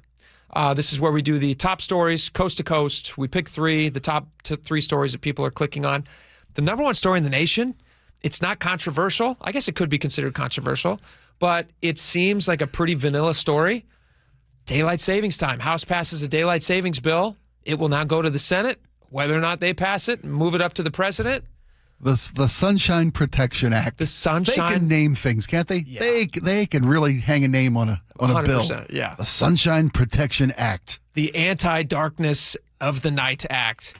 What do you think about this? Permanent daylight savings. So basically, we're not moving the clock. They want to stop the spring forward fallback shift that we've done for, I don't know, decades and decades and decades. As long as I can remember. They tried this back in 1974. They passed a national ban on the daylight savings time, and it was so vehemently unappealing and unwelcome. They had to reverse their course. Yeah. It passed in the House by overwhelming, 308 or something, 308 votes to 170 against. I mean, it rolled through the House. Sure. And now it's got to pass the Senate. The president is a strong proponent of this bill. Now, it's going to be a hard time passing the Senate because, 2 per state. Everybody's got an even hand, and this affects different states differently. Sure. Washington is a big supporter of this. Patty Murray's not. She doesn't want 9 o'clock sunrises. What are you talking about? Patty Murray's not. That's what I thought. I read that she was opposed Patty to Murray this. sponsored this bill. Maybe I misread that. Patty Murray, Sunshine. Yeah, Patty Murray sponsored this. Remember earlier when I said you should do a political podcast? This is why we don't. Yeah. Let me see. I think she sponsored this bill. Okay. So would you support this? No. And I'll tell you why. Okay. Because it gives states the chance to opt out. Okay. And to still do daylight savings time on a state-by-state basis. Yeah, Murray is actually calling on Thune. She says, today the House delivered on something Americans across the country actually want, to never have to change their clocks again. Okay. So she supports it. She wants a 9:30 sunrise in Washington in the wintertime. That's what this would Well, this would do. Yeah, this would do. Yeah, this would be dark. And there are health studies that show circadian rhythms. People start their days. Sounds like you don't want this. I don't want this at all. You like going back and forth? I do like going back and forth. Explain to me why you like because I can never figure it out. I've been doing this my whole life. It just breaks up the monotony of my life. Have you ever lived... Springing forward, falling back is great. Have you ever lived in a time zone with no clock switching? That's only Arizona and Florida or Hawaii. And Hawaii. Right, those are the two. I don't. I haven't. I've lived in Hawaii, and I'll tell you what. You loved it. Pretty great. Well, in Hawaii, everything's pretty great. But you're right. I got to take it with a grain of salt. Yeah. Everything's pretty great. Right. You know what I would have said? You know what's pretty great in Hawaii? Daylight savings time. Yeah, you're Fair right. enough. Everything's good in Hawaii. If they can't give states the opportunity to opt in, opt out, then you're not going to have any kind of idea where you're at and what time it is. That's just the recipe for disaster. In 2019, Washington, they are one of 19 states that passed legislation to eliminate the daylight savings back and forth clock switching. It was Jay Inslee signed it into law to permanently set Washington on daylight saving time. But they couldn't actually do that until the federal government makes a change. Made a so it's federal basically just decision. like you're loading it up in the hopper, and when the federal government passes it and makes it a federal thing, then it will be legal here. Now that to me, I'm confused by that, because why could a state like Arizona or Hawaii, why could they have no daylight saving time, but Washington is somehow locked into it? Can't we do our own thing? I mean, Washington, the federal government has laws on marijuana that we don't observe here in Washington. Yeah. Which is why we have, you can't accept, they don't accept credit cards? The banking evolution of marijuana sales in the state of Washington, you can use debit cards now, I believe. They can't use banking, or I don't know. It's very confusing. It's very confusing. I shouldn't have brought that up, but it's very confusing. I think the daylight savings time thing could be confusing too. I mean, there are folks who are totally for it. Yeah. And there are those who are dead set against it. But yeah. It's an interesting thing. We'll find out if it passes. I don't know if it will. It's just nice to know every other problem's been fixed. That's what I love about this. That's nice. one thing. Here's what is nice. Yeah. So inflation, wars, immigration, all solved. The House passed it in a pretty hefty majority. 308 to 117. 308 to 117. It's nice to see him agree on something. It is. Here's the thing. You got to find little tiny kernels little that you wins. can all plant together. Yeah. And then that tree grows into shade a in larger a hot, sunny tree day. in a hot sunny day. And then you can all bask or in firewood on a late, cold, dark morning. That's true.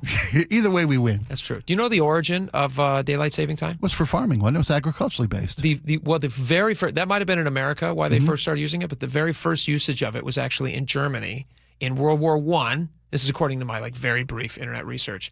But they were trying to remove the use of artificial light because it was eating up resources. Because back then, in early 1900s, to light the city at night. Well, it would have been very expensive for them to be using coal when you could have been using those things in war efforts. And so it was like they were trying to preserve some of those resources. So they said, "Hey, here's what we can do.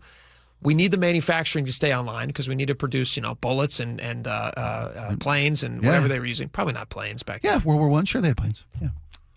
Very, very. Oh, maybe. No, it would have been. Yeah, there would have been planes. There might have been planes. There might have been planes. They weren't stealth. They were painted like sky blue. That was the stealth factor. They needed to make a lot of. They needed to make a lot of horse saddles back then. And ammo and guns. And guns. And so what they needed to do is they needed to do that by daylight because they couldn't just keep heating everything at night. And, that makes sense. Lighting everything at night. Allocating resources to the fence or the offensive. Yeah. So that's where it started. And we still do it today. And maybe it'll change. Who knows? We'll find out. All right. Here's another one that this is our second story in our 1 o'clock rundown. New York Governor Kathy Hochul. Hochul or Hochul? It's Hochul. Hochul. Yeah, Hochul. Kathy Hochul. Check my podcast, Al. You'll find it. You'll swear up and down it's Hochul. She is the first governor in the United States to sign, she's very proud of this, to sign a moratorium on data centers. The nation's first ever statewide moratorium on hyperscale data centers. Ow, ow, ow. She's very excited. Yeah, Federal Way say, hey, we were here first. Well, there's from a city perspective. So a lot of cities. Yeah, a lot of cities. There. She's the first to do a statewide. Yep. This is from the Politico, has this piece that basically it put a pause on data center construction. It's very similar to what we've seen in places like Seattle and Federal Way and even up in Snohomish County, where they put a pause on it and then they say, we're going to look into this. What's interesting to me about this whole thing, we have another cut from her in just a second that we'll play. But what's interesting to me about this whole thing is that I really do feel like a big part of the anti-data center push is just kind of boogeyman politics. I don't think if you were to ask the average person out there, like, for much details on data centers, I don't think that they would really be able to give much of an informed opinion on them, other than to say, interesting. I think that they're scary. But why do you think they're scary would be my follow-up question. Well, it's funny. This is the cause of the year. I think is data centers, zeitgeisty, and it's in conjunction with the rise of AI because these things seem to go hand in hand. Yeah, and it's the mega data centers that are being the moratorium is being enacted against. They're the ones that are kind of gaining a lot of press because it sounds scary. Mega data center. Well, there's a proposed data center in Pennsylvania that's almost 5 million square feet. Yeah. And local residents this is outside of Philadelphia, I believe. Local residents are like, hey, we at least want to know some studies about what is this going to do to the noise, a constant noise in our community. Does that have any long-term mental health or physical health ramifications for the children we're raising in the Pennsylvania? Is it downtown? No, it's in the perimeter, but 5 million square feet. Yeah, but we have Amazon fulfillment centers that are that size. Yeah, but I don't know if they have the same environmental impact, utility price impact, and health impact. These are the three-legged concerns of people who are opposed to massive data centers. And the moratorium is just like, look, let's learn more. Because data center construction is evolving, ironically enough, as fast as AI is. Sure. The concerns about water use, the concerns about energy use are being mitigated by closed-loop water systems, exactly, cooling. The evolution. And so like a year's moratorium, you say yes to a massive data center today, or as opposed to waiting a year, what you're saying yes to a year from now could have much less impact on your community. You could also miss the train. This is the other argument. This is the other thing that's especially when you're talking about communities in Arizona. I heard a local mayor of a small town in Arizona in a suburb of Phoenix today. It's like, hey, very anti-federal way. Bring it on. Come on our way. We like fire hoses of money being sprayed on the people. Right, but this is a community with the community. I forget the name of the town. It was Buckshot or Buckstart or Start or something. Sure. One of those Arizona small town, yippee-ki-yay towns. Arizona. 600 and some square miles of this community, which is 16% developed. They've got the acreage. Yeah. They can do it. Yeah. And they're speaking to how much more efficiently they're being built and managed. And I don't know that city budget, though. How many people did you say is in that town? Oh, it's 16. You said 16,000.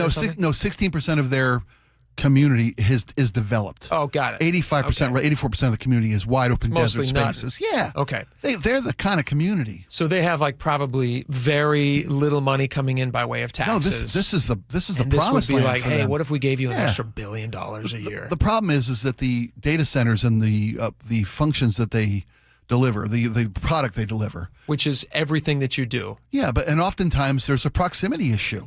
I mean, well, it is Wall Street, because data centers do work in microseconds. Yeah. And when you're having them crunch numbers and spit back results for you, a half a second matters in Wall Street. So that's why you got to have these data centers in proximity close to where they're needed. You can't put every data center in Arizona or Utah and use them around the country. You got to have them where the need is. Well, and that's in Pennsylvania. That's in Washington. That's in New York. They're looking for space. I would push back on that a little bit you can't have data centers in other places. I mean, like Washington, if Washington, for instance, adopts this anti-data center thing, they can be put elsewhere, and we will still have the computing power that's necessary to run all of our smartphones and everything that we do, but that can be processed in other places. And I have numbers to back that up in just a second. Well, some of that processing can be done elsewhere. As far as investing and stuff goes, I understand what you're saying. There are certain places that need a data center close by for the type of business that they do, is all I'm saying. Let me play one more clip from Kathy Hochul here, and then I'm going to give you an interesting data point that I think is very relevant. I don't think this sends the wrong message at all. People want to be in a state that the leaders are thoughtful. Businesses want certainty.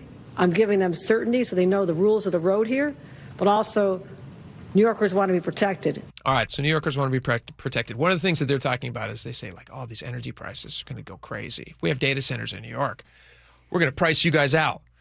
Now, one of the interesting tidbits about this is that the most populated state that has the most data centers, do you want to take a guess on what that state would be? Most populated state with the most the largest data center market in the United States. Texas? Virginia. Makes sense. Virginia. Proximity. They have 600 operational facilities in Northern Virginia. Wow. 70%, listen to this number, this is crazy. 70% of the global internet traffic is processed through something called Data Center Alley in Virginia. Wow. Of the world's internet traffic. Now, that is a ton of money coming through Virginia. That's a lot. That's a lot. Now, here's the other interesting thing. With all those data centers, you would think, based on the fear-mongering that often accompanies anti-data center pushes, that Virginia must have, like, through-the-roof energy costs, right? Yeah, New York has 1/6 right now. New York has 1/6 of the data centers that Virginia does. And they have double the energy costs. In New York? In New York. Yeah. And so it's not really adding up. Some of the stuff that they're saying is fear-mongering. And here goes to my larger point, and then we'll move on to our last story very quickly. Who would be the biggest beneficiary of America being scared away from building data centers? China. Yeah, it's easy breezy. Easy breezy, beautiful China. And it's obviously that's a CoverGirl reference. Yeah. It's actually for not those even, of us old enough to know it. Yeah, and it's not even a funny thing. That's okay. So China would obviously, and so then the question becomes for all these groups that end up protesting mayor's offices, like Katie Wilson, the DSA was big into that. Sure. For all the different groups in New York that you might see protesting outside of the governor's office, saying do this moratorium. I would be interested to go back and look at where they get some of their funding. And if any of that funding comes from overseas. Interesting, yeah. If China's investing in an on-the-ground movement in America to stop us from investing in data centers. Because it benefits them, yeah. Who did, que bono, or however you say that in Chinese. Yeah. Who does it benefit? You know what I mean? And that's the question that I would ask. It's a good question to ask. It's a good question that somebody should ask, and they should get an answer to that. What's our third story? All right, third story. Trump is teasing a big rally. He's going to have a big old speech tomorrow night. Yeah, national address tomorrow night. Now, he says he's got really big news, and when asked about it, can you give a hint on what it might be? He says, I'd rather save it. It will concern election machines. It's really big news, he says. It's really, really big news, he says. Our country has to shape up what we're going to be talking about Thursday. It doesn't get bigger. Now, imagine that in Trump voice, obviously, and it's going to sound funnier. So he says he's got this big speech. You have now Congress people like AOC who's saying that, networks are by no means required to take this. I think probably, though, they will, because can you name a bigger story in the last 5-6 years that was more talked about than the 2020 election? Well, they won't shut up about it, so that's it's just out of repetition alone. It's getting started. Listen, both sides won't shut up about it, and so like if there's any topic that somebody might be willing to tune in and hear a little bit, if there's updated information on, Will they tune in for something like this? What's your thoughts on this? It's the next season of The Big Lie premieres tomorrow night. Are you going to be watching? No, because I'll get it shoved down my throat in every. I know. I'm not going to shove it down your throat. No, that's not what I meant at all. Yeah. I meant we don't need a national presidential address on every network anymore these days. We don't need it. Just because it disseminates out to the people via... It'll be cut up, packaged, shipped, spun, wrapped up in a bow. You should do an Instagram Do a post. tweet. Just truth it out. Oh, he does. He will. He will do that as well. Well, that's the thing. The national addresses are an antiquated format for the president to speak to the nation. They're still nobody does a point. They're big. But so is the national news networks. I mean, they have become in their own ways very antiquated. So absolutely. This is their bread and my butter. problem is the president's going to win tomorrow night and say that the 2020 election we finally unearthed evidence 6 years later of foreign interference. He's been saying that the whole time, though. Exactly. That's my point. Here we go.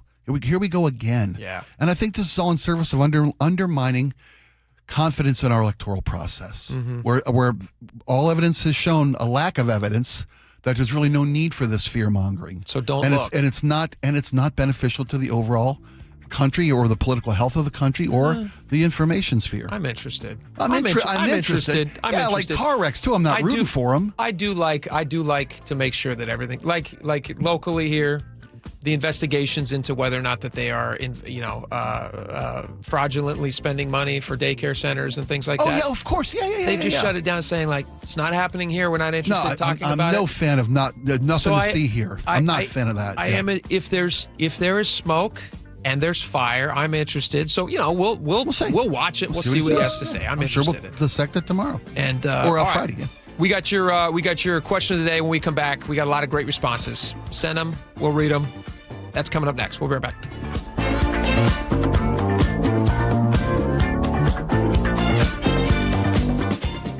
This hour is brought to you by Insulation Northwest.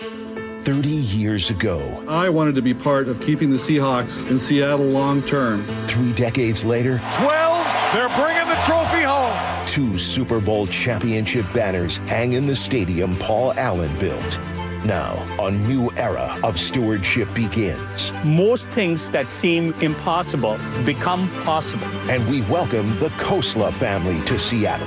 From the home of the Seahawks since the very beginning, KIRO News Radio. Hey, Jake Skorheim here. Buckle up. It's going to be a hot summer. And if you have poor or no insulation in your attic, you could be losing up to 40% of your energy efficiency. Fortunately, Valentine Roofing, they've got you covered. This summer, you can bundle energy-saving attic insulation with a new roof and save 10%. Plus, with no money down on your project, you don't pay until your project's complete. Call 206 Roofing to save 10% when you bundle a new roof and attic insulation. That's 206 Roofing. And remember, when you see that red Valentine van, you know your home is in good hands. Now is your time to get into a new D.R. Horton home by taking advantage of its National Red Tag Sales Event going on right now through Sunday, August 2nd. Stop by any of its participating communities and find select Red Tag homes at incredible pricing. So whether you're buying your first home or looking for an upgrade, you don't want to miss the Red Tag Sales Event going on right now. Discover the D.R. Horton difference at drhorton.com. D.R. Horton, America's builder, an equal housing opportunity builder. Look, I need to be real with you for a second. At Seattle Children's Hospital, 1 in 3 patient families cannot afford the food their kids need to heal. Think about that. A child recovering from surgery, learning to walk again, and the family is struggling to put food, nutritious food, on the table. That's why Safeway and Seahawk, Jackson Smith and Jigba are launching the Food First Project, a multi-year initiative to fight pediatric food insecurity right here in our community. This is not someday maybe talk. This is grocery cards, produce vouchers, and food as medicine programs going directly to families the moment the need is identified. No barriers, no red tape, just help right now. They're funding vitamin D screenings, nutrition support for student athletes, rehabilitation feeding tools, and meals for hundreds of families staying inpatient at the hospital. I love what Safeway and Seattle Children's are doing, making a real difference where it matters most. JSN showing up. Now it's our turn, 12s. Put food first. Learn more at Safeway.com. For 250 years, Americans have believed in one powerful idea, that we are meant to live free. Free to work hard, free to move, free to enjoy life without being held back. But if the natural effects of aging are slowing you down, it might be time to declare your independence from aging. John Curley here. Longevity Medical Clinic has been treating the undesirable effects of aging for nearly 30 years. They have more clinical experience with actual patient care than any longevity practice in the country. I've been a patient for 17 years. Wow, time flies when you got a lot of energy. I don't know where I'd be today without longevity. Longevity Medical Clinic was started so people can get back to living life on their own terms, walking, working, exercising, and enjoying the moments that matter most. This year, as we celebrate 250 years of American independence, take a stand for your own freedom. Get your free health analysis at Longevity Medical Clinic. Find out more at lmclinic.com. Summer is for letting it rip. Swung on and missed, ripped it right by it. 7 scoreless innings. Marvelous Miller again. Summer is for showing out. Swing and a miss. Woo, 6 up and 6 down. Summer is for Mariners baseball. Logan Gilbert, he's knocked down a dozen in a row. So pump your fist, call your favorite Walter, and head to T-Mobile Park because our pitchers are rolling. From George Kirby to Senor Smoke. Up in the attic at 101. Nothing but the express tonight for Andres Munoz. Matilda would be proud. Mariners baseball. Tridents up. The Mariners are back in town this weekend for a West Coast showdown against the San Francisco Giants, including 2000's Fireworks Night this Friday, presented by T-Mobile. Plus, don't miss a 3-game series against the Cincinnati Reds with value games on Monday the 20th and Tuesday the 21st. Get your tickets today at mariners.com. Spike O'Neill here. If your loved one's caregiver is planning a vacation or just needs a break, why not consider Aegis Living Respite Care? A short-term stay that provides 24/7 expert care, Aegis Living amenities, and peace of mind for you and your family. Go to aegisliving.com/spike to schedule a visit today. KIRO News Radio 97.3 FM Northwest News. Now, the latest from KIRO News Radio and mynorthwest.com. At 1:30, good afternoon. I'm Tim Hole. Seattle city leaders heard strong opposition today to future AI data centers as they consider extending the city's one-year moratorium. Nearly every speaker urged the council to keep restrictions in place. Our land, water, and energy resources are finite, and they should be allocated based on our public priorities. Data centers must pay for new renewable energy and all associated grid costs. We should require data centers to pay for new renewable power and associated grid improvements, or we should ban them. Residents deserve a voice in deciding what AI infrastructure is actually needed, and based on community conversations, how much data center capacity should be built out. No vote was taken. The hearing is part of the city's review of the moratorium while staff study potential long-term regulations. The council could extend the moratorium, allow data centers under new rules, or ban them altogether. A national day of protest against AI data centers is planned for this Saturday. Organizers say one of the Washington demonstrations will be in Olympia, where protesters will gather at 1 o'clock downtown. A $20 an hour minimum wage is back on the table in Tacoma. The News Tribune reports the push comes after a proposed initiative, which included a similar hike, stalled in the courts. City leaders are now gathering feedback from businesses and labor groups before drafting a new proposal. Supporters say higher pay would help workers keep up with rising prices. Opponents warn an immediate increase could raise costs and threaten some job training programs. Washington State now on trial against Albertsons over the opioid crisis. Attorney General Nick Brown says Albertsons filled more than 6.5 million red flag prescriptions between 2006 and 2022. Former State Attorney General Rob McKenna says Washington opted out of the $774 million nationwide settlement to go it alone. I wouldn't be surprised if ultimately Albertsons does choose to settle. But then again, they might feel strongly enough about their case that they're going to go all the way to the end and see what the result is in court. Tens of millions of dollars are at stake for the state's drug recovery efforts. The case opened Monday in King County Superior Court and could last into September. Meantime, Washington is getting more than $500,000 as part of a multi-state settlement over the 23andMe data breach. Attorney General Brown says the settlement stems from a 2023 breach that exposed information from more than 220,000 Washington customers. Investigators say 23andMe failed to use adequate security measures to prevent attacks and detect suspicious activity. The company also agreed to a separate class action settlement for affected U.S. consumers. Washington's unemployment rate is holding steady at 5.2% in June for the third month in a row. The Employment Security Department reports the state added 5,400 jobs, led by gains in hospitality, healthcare, and education. Unemployment claims also fell by more than 4,000 compared to May. Closing bell on Wall Street, back-to-back gains in the markets. The Dow up 150, the Nasdaq up 28, the S&P up 62. At 1:33, let's check in with traffic and Nate Connors. Thanks, Tim. Northbound I-5 at Porter Way there in Fife. We just cleared a crash to your right shoulder. Had a couple lanes blocked for a while. That's why you're bumper to bumper at the Puyallup River Bridge, but you're in the clear by the time you reach that curve. Tacoma to Federal Way taking you 25 minutes, about a 15-minute delay. South 5 jams up at State Route 18 to the seam. Here in Seattle, South 5, we're heavy from 80th in the downtown. We're seeing improvements here. We're down to 25 minutes from Linwood. North 5 scattered backups between the West Seattle Bridge and the Ship Canal Bridge, 20 minutes from bridge to bridge. South 405, you're crowded from South Bellevue into Renton, 20 minutes to make this trip. Everett, you're looking good, wide open into Marysville, and Tacoma looks great, taking just 35 minutes. KIRO News Radio, real-time traffic. I'm Nate Connors.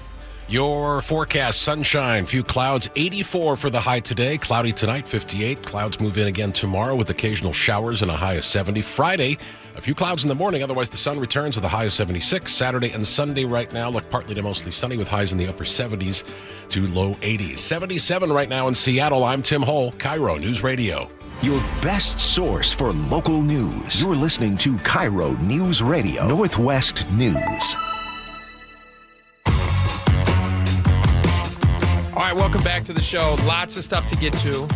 This was an interesting question of the day. We actually had two questions of the day, so we're going to try to get to both of them, even though this is kind of a fast segment. The first question of the day was actually in regards to Spike's dream.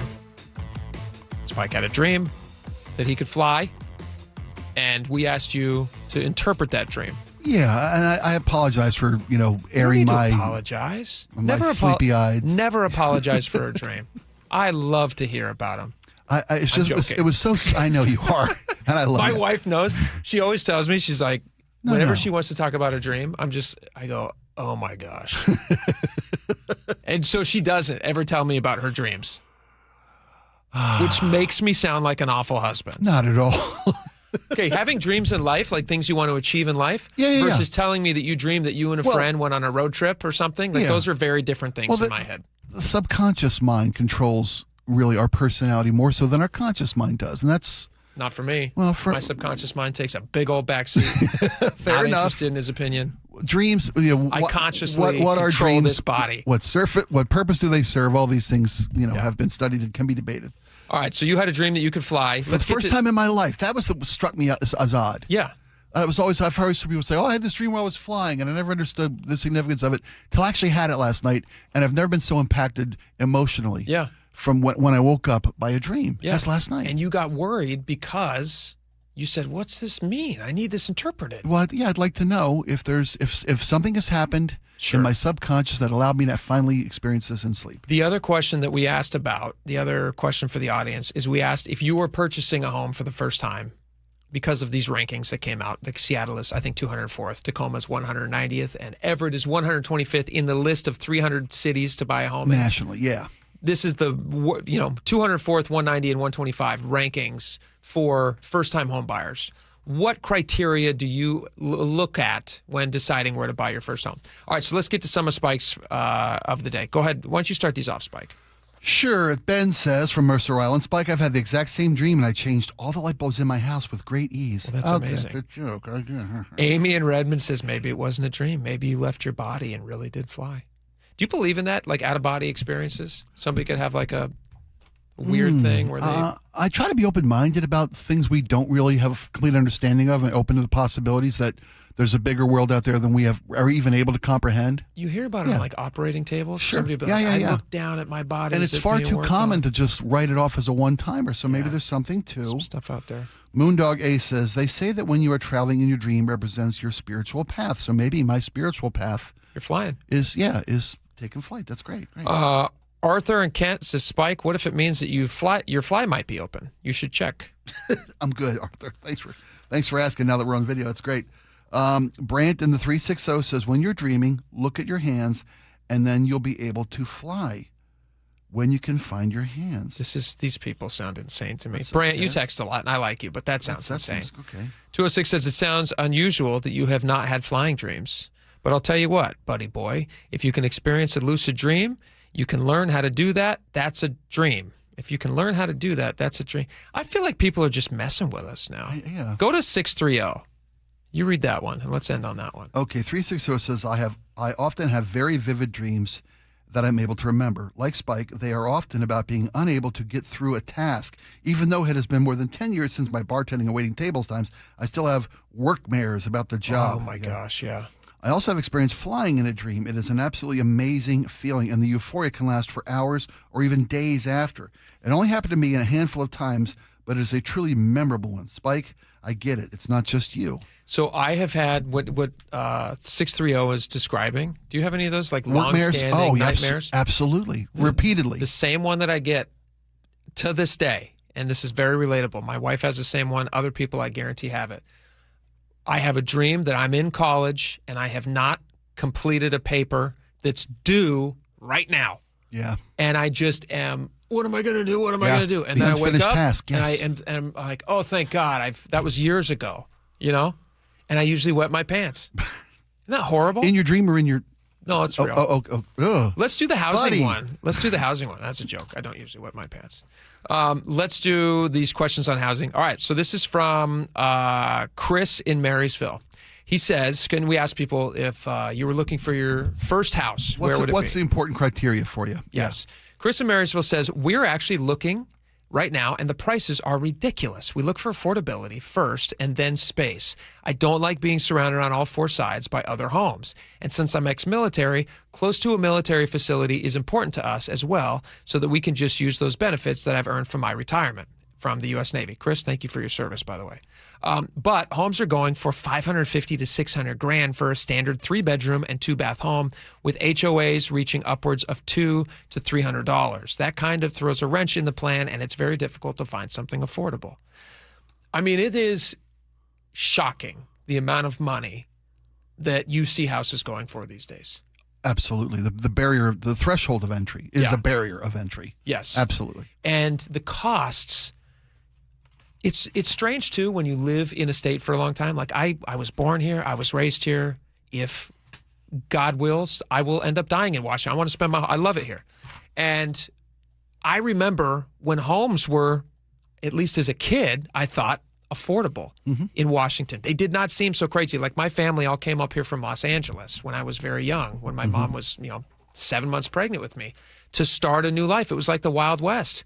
Things were affordable up here in a way that they were not down in California. Oh, absolutely. It's why we became such a draw. Yes. Yeah. And now Washington, though, I mean, they have just been chipping away at us, and now it's very expensive. And housing is expensive, and everything surrounding housing is expensive. What are some of the things, like when you were looking for your very first house, what are some of the things that you were trying to check off that list? It's interesting because our first home purchase in this city would have been 1992. Prime Seattle time. Prime Seattle time. I mean, we were, it was the place to be. Grunge. It seems the world had just discovered, or at least America had just discovered Seattle. I came from the East Coast. All I knew about Seattle was literally, I swear to God, Here Come the Brides. That's what I knew about Seattle. What's that? The TV show? The Seven Brides for Seven Brothers, the Roger Ramsey musical? You're kidding me. No. You're kidding me. Okay. So there was like a TV show, Bobby Sherman. Oh, it's a TV show. I should know that. Here Come the Brides. So there was a musical called Seven Brides for Seven Brothers. I believe it's Rodgers and Hammerstein. It's about Northwest loggers, and there not being any women up here. So these women would be brought in to marry the locals. That's a great premise. And Seven Brides for Seven Brothers was the musical. Here Come the Brides was the TV show. I want to say late 60s, early 70s. If I was a single man looking for a house, proximity to women would be on my list. For us, it was affordability and proximity to my job. We were able to buy on Queen Anne Hill in the early 90s. Wow. For, I don't even want to tell you what we paid for this house. Yeah. This house, by the way, that same house, which has been updated, we did a lot of upgrades to the house. Sure. We quadrupled our investment when we sold it.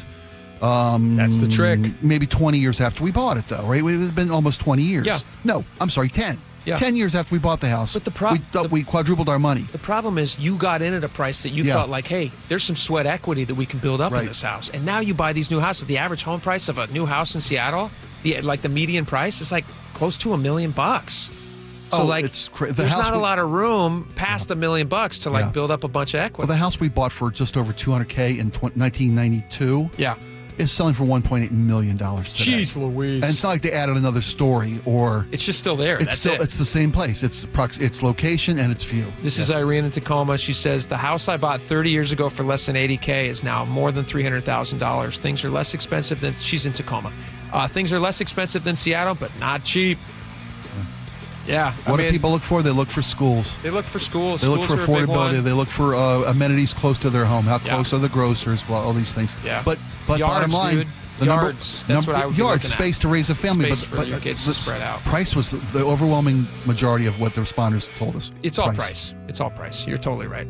All right. When we come back, we're going to do an in-depth investigation into this. This thing sweeping the nation, which is unfortunately diarrhea. Yeah. Which we have to talk more about. I had Taco Bell 2 days ago. I'll tell you how that's going. Well, also, how safe are my produce items? How safe is my fruit? I've been operating under a false belief that I could rinse off. I have a doctor's orders for you. Actually, It's a big story. We'll tell you about it next. Stick around. KIRO News Radio, the first place you turn for the news you trust. State Senator Jamie Peterson drafted one of the state's most progressive taxes to date, the income tax on millionaires. Engaging conversation. We pay teachers the 4th highest of any state in the country. And your Super Bowl champion Seahawks. The Seahawks, they're bringing it home again. Streaming everywhere on the KIRO News Radio app. Always here, always with you. KIRO News Radio, 97.3 FM. Hey, Spike O'Neill for Integrity Roofing and Construction. The summer is here. Insulation is important. Does your home have adequate insulation? Can it be costing you money? Give my friends at Integrity Roofing and Construction a call, 206-202-ROOF. They can come and do a free video inspection, free assessment of your roof. Find out if you had a leak you didn't know about over the rainy season. They can take care of that for you, too. They can do repairs. They can do replacements. They can do full home restorations. They can do it all. IntegrityRC.com is the website, IntegrityRC.com.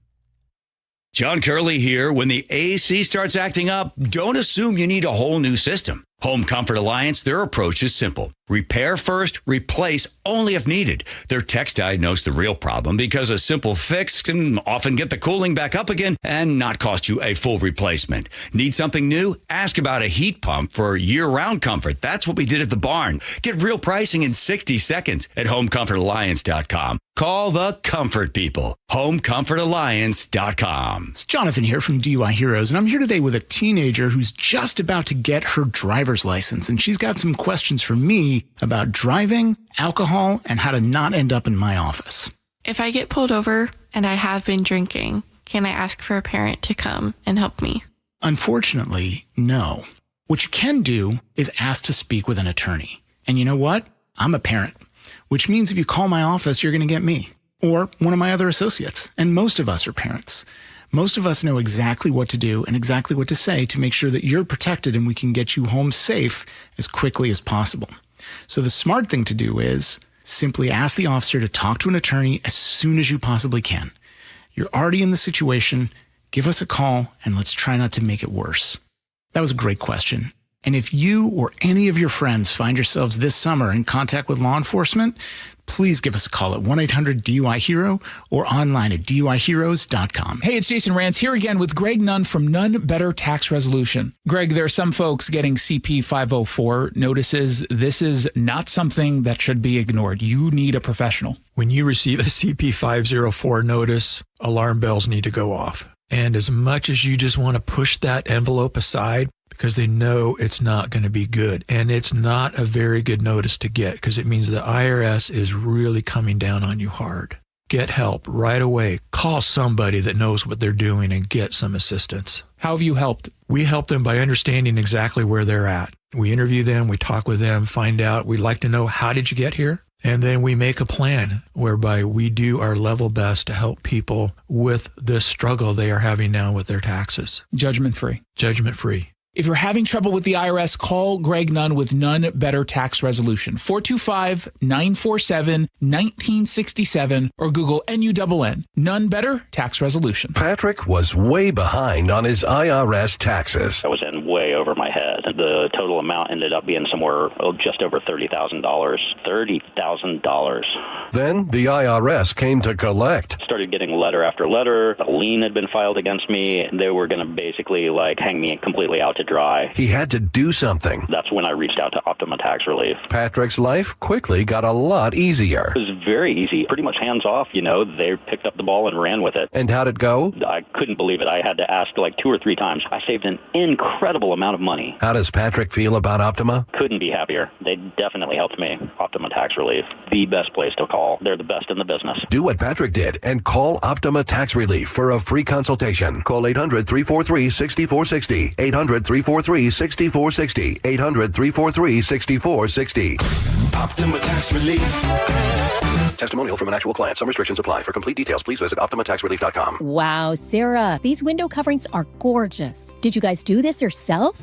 No way. It's all Hunter Douglas. My local expert came to our home, brought samples, and helped us see everything in our actual light, then measured perfectly and handled the installation.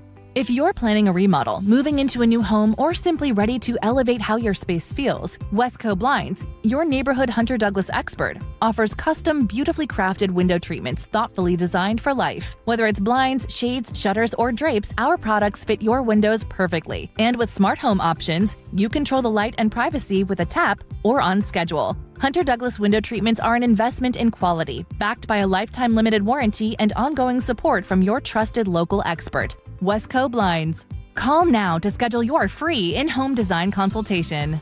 Call 206-285-5455, 206-285-5455, 206-285-5455.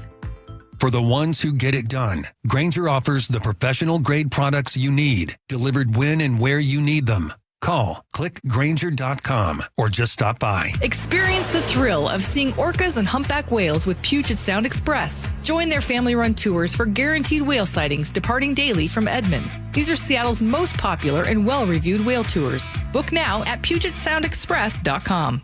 Olympic Hot Tub has more ways than ever to achieve total wellness at home. Immerse yourself in a saltwater hot spring spa and let jets melt stress away. Enjoy a refreshing swim in an endless pool swim spa. Retreat to healing warmth and detox in a Tilo sauna. Then awaken mind and body with a cold plunge.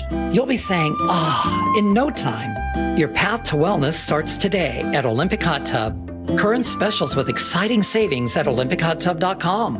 Better you, better life. All right, welcome back to the show. Welcome back to the show. All right, what are we doing here? Oh, we're doing doing a warning. You said you had a warning. a doctor's directive. This is from NBC7 in San Diego, an infectious disease doctor. Everybody's talking about the diarrhea sweeping the nation. Well, the cyclosporiasis. Cyclosporiasis? Is that what it's called? That's the medical terminology for what happens to the person who has it. That's the diagnosis. Cyclosporiasis. Yeah. It sounds like a skin disease. It's not. The San Diego infectious disease doctor says, this is according to NBC7 San Diego, it's probably best to stay away from fresh produce for the next week or so, even if you wash it. A fecal parasite. You have audio on this? Yeah. Oh, we have audio on this. Yeah, we totally have audio on this. Oh, well, let's just play this. I'll just have him say There we it. go. Yeah. There we go. Let's hear from the good doctor. Boil it. If you boil it at a higher temperature for a while, then you can be sure that the organism is not going to cause problems. Other than that, all bets are off. Even if you wash it with water and soap. You know, if you're somebody that's into going to salad bars on a weekly basis, just get that. I got to pause it there. Don't. What year is he saying this? Who goes to salad bars? I go to salad bars. I love salad bars. When's the last time you went to a salad bar? Probably exactly within 2 weeks. No, you haven't. I have. I do. Where? Are you kidding me? Was there an Izzy's Pizza around that I don't know about? Where are you going to a salad bar? Where's the salad bar? Come on. It's a pizza joint down in Berea. I don't want to name. No, I'm not. You are making. They got an all-you-can-eat pizza and salad buffet. Yes, I will. Tell me off the yes, air? I will. All right. But they're not a paid sponsor, and I'm not getting any trouble. All right. I do love a salad bar. Well, everybody loves a salad bar, of course, but now you got to worry about poo-poo. That's what the doctor was trying to tell me. Did he say boil everything? How am I going to boil everything? I haven't had a boiled lettuce salad in so long. That sounds delicious. And a boiled raspberry. You know what? I've never tried boiled butter. What is it? Butter lettuce? What is the lettuce? Yeah. Isn't there a lettuce? Yeah, there is. There's a butter leaf lettuce. Yeah. Had a rest for a week or two while we figure out where this outbreak is coming from. Coming from everywhere. From all over the world. And so I don't think it's a safe thing to assume that that's not going to reach us. It's going to get you. That's what he's saying. Well, it's 34 states now, right? Oh, including my gosh. California. Horrible. San Diego now. Yesterday, California hadn't seen a case. Today, San Diego says, "Oh!" Yeah. As they run to the bathroom. Cramps, watery diarrhea. Oh, my You gosh. can have nausea, vomiting. You can have fever. And then a profound dehydration ensues. Usually, it ends up in an admission to our local hospitals. Horrible. Just in horrible. hindsight, I'd rather have you tell me than this doctor. Okay, no pun intended. So Taco Bell, though, Taco Bell's being investigated for this. Taco Bell's being investigated in connection with the cyclospirosis outbreak. I don't know how to pronounce it. Certain ingredients that they use, such as their lettuce and cilantro, has been removed from certain locations. Although Taco Bell's not.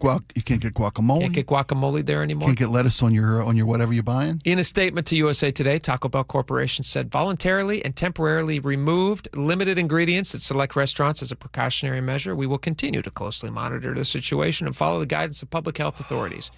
Here's a question for you. And I didn't say this yesterday, although I should have. Okay. And maybe this is too much information, so I do apologize, but I like to speak plainly with you folks. Outside of this diarrhea problem that's sweeping the nation, okay, this has kind of always been my experience when I eat at Taco Bell. You know what I mean? That it gives you tummy troubles? I wouldn't say that it is something that I hold on to for very long. Oh, okay. And so I wouldn't even know if it was a problem. You know what I mean? There's a degree. Would I know for sure? You know if you had this would be like Harry from Dumb and Dumber on the toilet. You ever seen Bridesmaids? Yes. That's you. So that's what that would be like. That's what this is like for folks. 5,000 cases nationwide. I mean, this is a major ordeal. Okay. I mean, it didn't stop me from eating at Taco Bell my entire life. I don't know that it's going to stop me now. I ate it the other day. Some people have tougher constitutions. I'm one of them. Laura's a canary in the coal mine for your family. You've got a delicate constitution. I feel great. I had Taco Bell 2 nights ago. Yeah.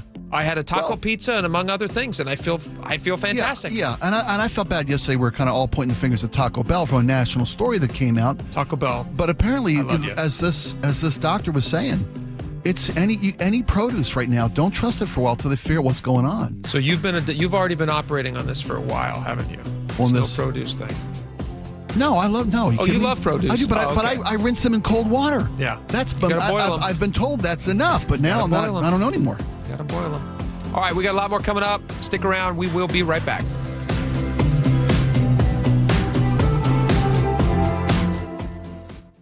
Dear Ursula, I have a group of friends who have bonded over... Hi, I'm Ursula Voitin from The G and Ursula Show, and I'm launching a new podcast called Ask Ursula. This is your space. Real life, real questions, whether it's about family, friendships, love, and yes, even the fun stuff like travel and finding your signature scent. Hit me up and ask your questions at mynorthwest.com/Ursula. I look forward to connecting with you. At mynorthwest.com and the G and Ursula YouTube channel.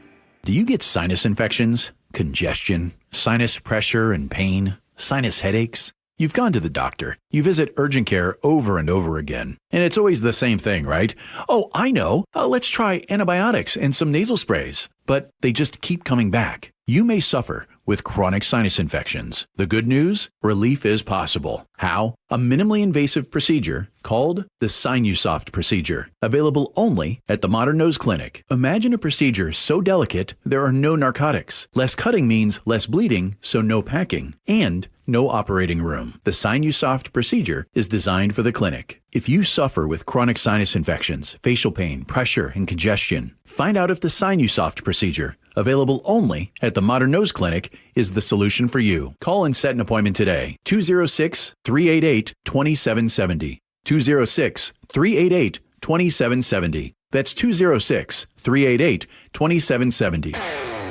This is the story of the one who keeps multiple buildings running smoothly day after day. Plumbing that flows, HVAC that hums, cleaning supplies that keep surfaces sparkling. That's why she counts on Grainger. With easy reordering online and 24/7 support, Grainger helps her keep the products she needs on hand. So shelves stay stocked and buildings stay ready. Call 1-800-GRAINGER, click Grainger.com, or just stop by. Grainger, for the ones who get it done. Get in the zone, AutoZone. The sounds of summer. They're great until they're not. Luckily, AutoZone has free battery testing and charging.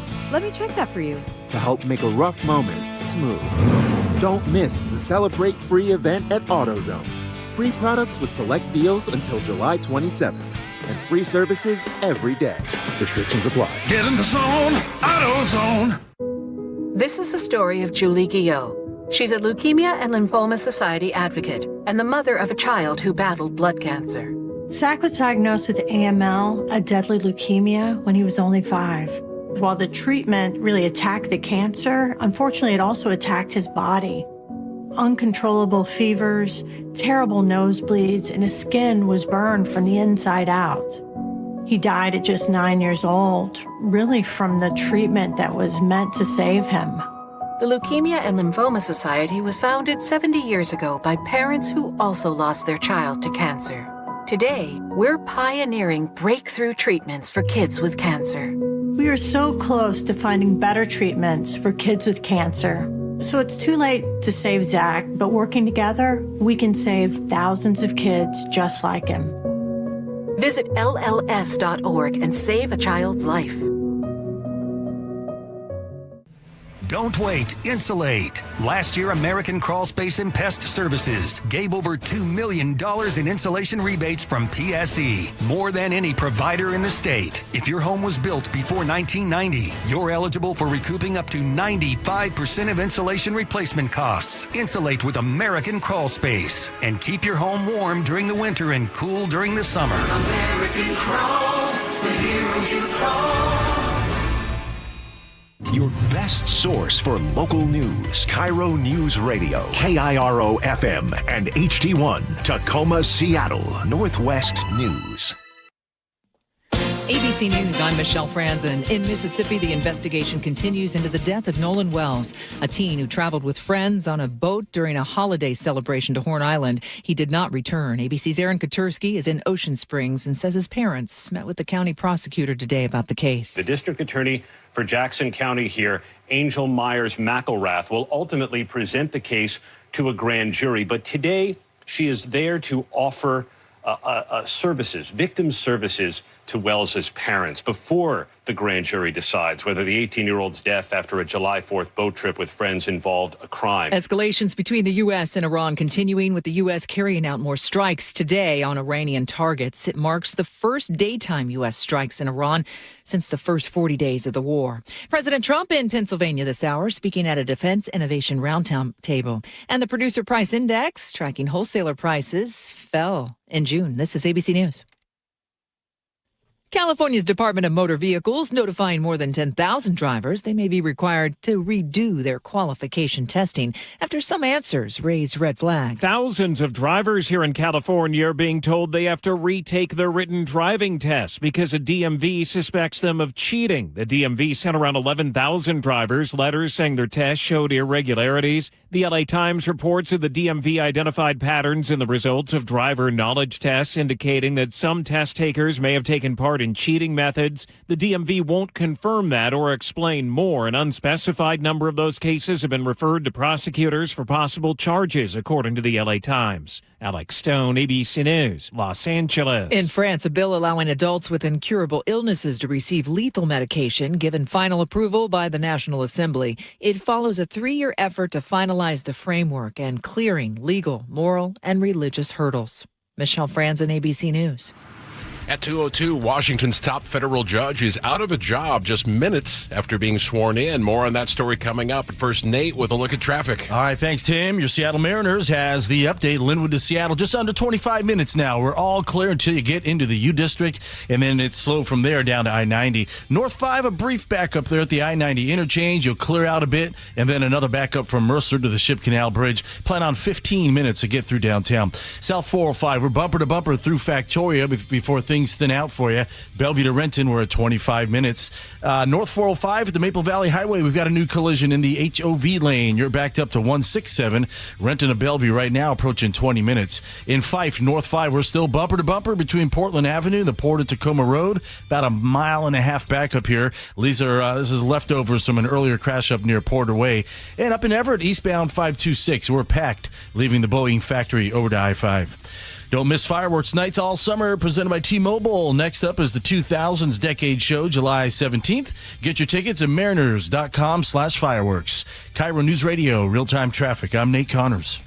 KIRO News Radio, 97.3 FM, Northwest News. Now, the latest from KIRO News Radio and mynorthwest.com. Good afternoon. It's 2:03. I'm Tim Hull. Today, federal judges in the Western District of Washington installed a former King County judge as the region's top federal prosecutor, and his tenure is already over. Roger Rogoff confirms what a source had told the Jason Ranch Show on Seattle Red 770 AM, that he was fired in less than an hour. Sworn in at 7:40 a.m., received the email at 8:34 a.m. After the judges picked Rogoff a couple weeks ago, he says they reached out to the Justice Department to set up a meeting to talk about how he'd carry out the administration's priorities. We never got a call back from them. So given that, it was unsurprising that this ended the way it did. This is the latest turn in a standoff over a rarely tested corner of federal law that lets district judges fill a U.S. attorney vacancy when the president has not sent a nominee to the Senate.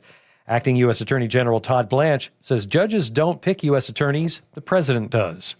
Frank Lindsay, KIRO News Radio. Pierce County deputies say a known shoplifter escalated to an armed robbery when he pulled out a large sword. It happened back on July 3rd at a pharmacy near 176th and Meridian in Puyallup South Hill. Pierce County Deputy Carly Capetto says employees tried to get the man to leave, but he did begin to intimidate and threaten employees with the sword, and then he took off on foot. 24-year-old suspect ran toward a nearby Fred Meyer before he was caught, tased, and arrested. Charges include armed robbery, intimidation with a weapon, and resisting arrest. One man is dead after a fist fight in Marysville. Police say two men who knew each other got into a fight behind Don's Restaurant on 4th Street around 10:30 last night. One man stopped breathing during the fight. Bystanders, police, and medics tried to save him, but he died at the scene. Police arrested the other man for first-degree manslaughter. Detectives continue to investigate. The Seattle City Council has voted unanimously to expand the city's utility discount program. Right now, a person must earn less than $48,000 to qualify. Under the expansion, that can be up to $66,000. Sponsor Dan Strauss says this could save some families more than $1,000 a year. This is about making life more affordable for working families fast. The change will open up the program to 31,000 new households and will take effect January 1st, 2027. Investigators working to determine the cause of a 3-alarm warehouse fire in South Seattle early this morning. Blaze reported around 1 a.m. near 7th Avenue South, just north of Boeing Field. My buddy woke me up like, hey, look to your left. There's a big fire. Like, what are you talking about? He's like, just look to your left. I look over and the flames were like already as tall as that semi-truck trailer right there. And I was like, whoa. He talked with KIRO 7 TV. The flames spread to 2 tractor trailers parked next to the warehouse. At one point, firefighters took a defensive position because of large plastic and metal barrels near the building. No injuries reported. World Cup update. Argentina with 2 late goals, the 85th minute, and an extra time has just beaten England 2-1 to earn a date with Spain in Sunday's World Cup final. Your forecast: sunshine this afternoon, 84 for the high. Overcast tonight, 58. Then occasional showers Thursday with a high of 70. Friday looks partly sunny after morning clouds and a high of 76. Weekend, partly to mostly sunny. Highs upper 70s to low 80s. 79 right now in Seattle. I'm Tim Hull, KIRO News Radio.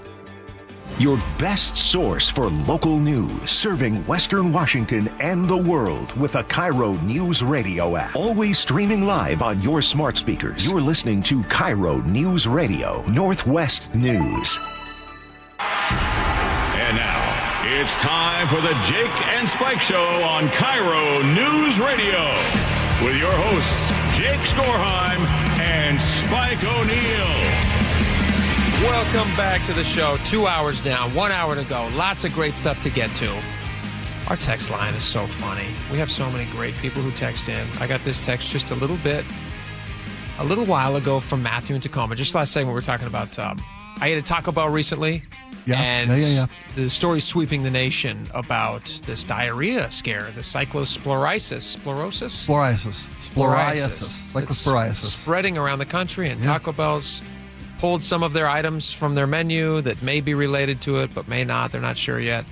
And I said that one of the items I'd eaten there recently was a taco pizza. And Matthew in Tacoma says, anybody who eats a taco pizza at Taco Bell probably deserves it, which I found to be very funny. And he's correct, even though they're delicious. So thank you, Matthew, for all the text messages. All right, we have a lot of stuff to get to. A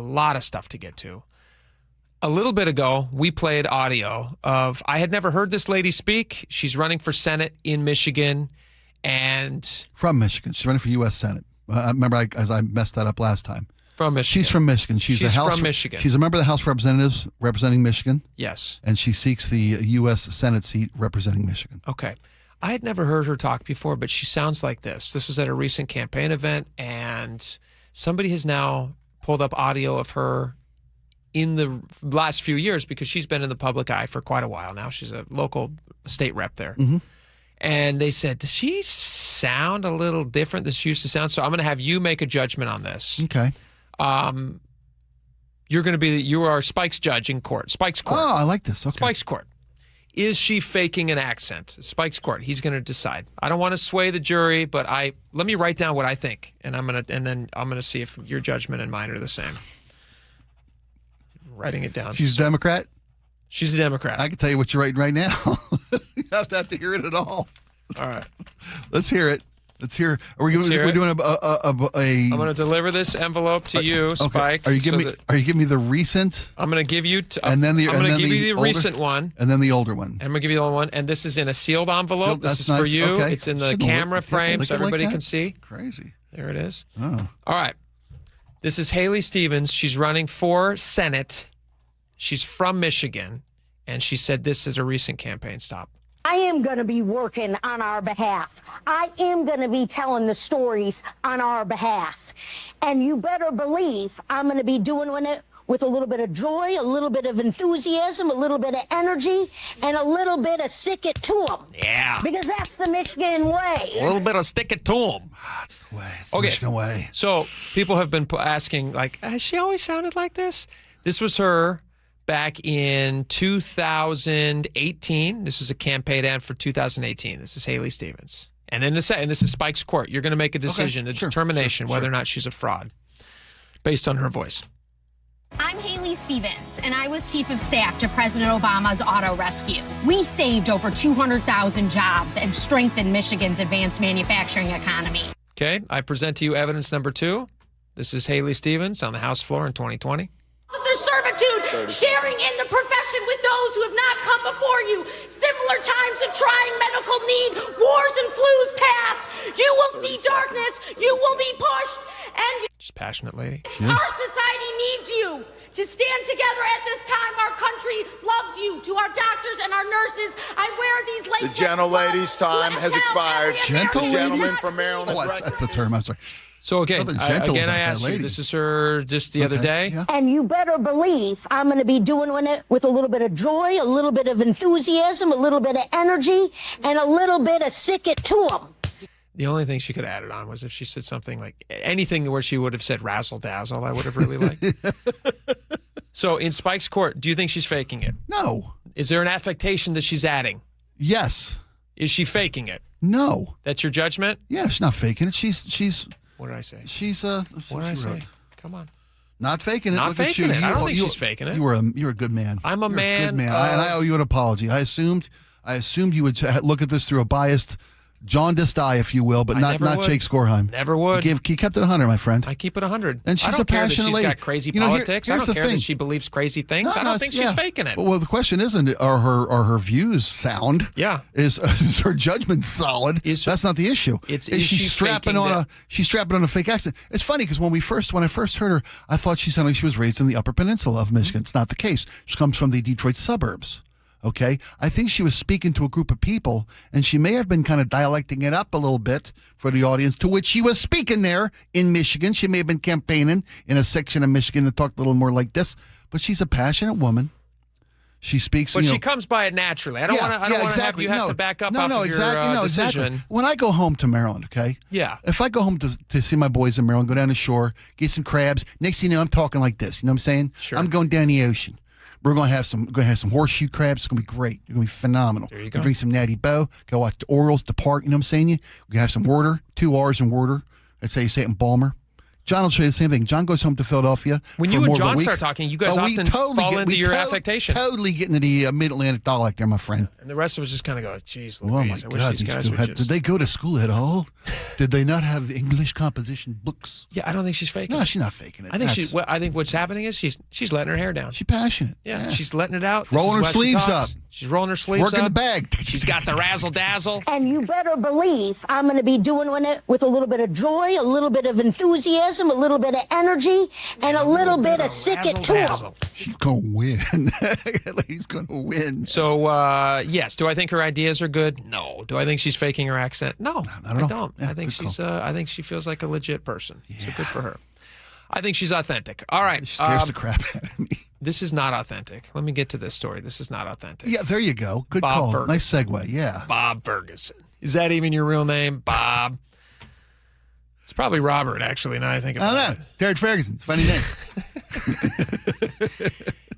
The no on the initiative to repeal the income tax campaign is in full swing, and Ferguson was there in front of a bunch of people who were all holding obviously handout signs because they're all the exact same signs. Yeah.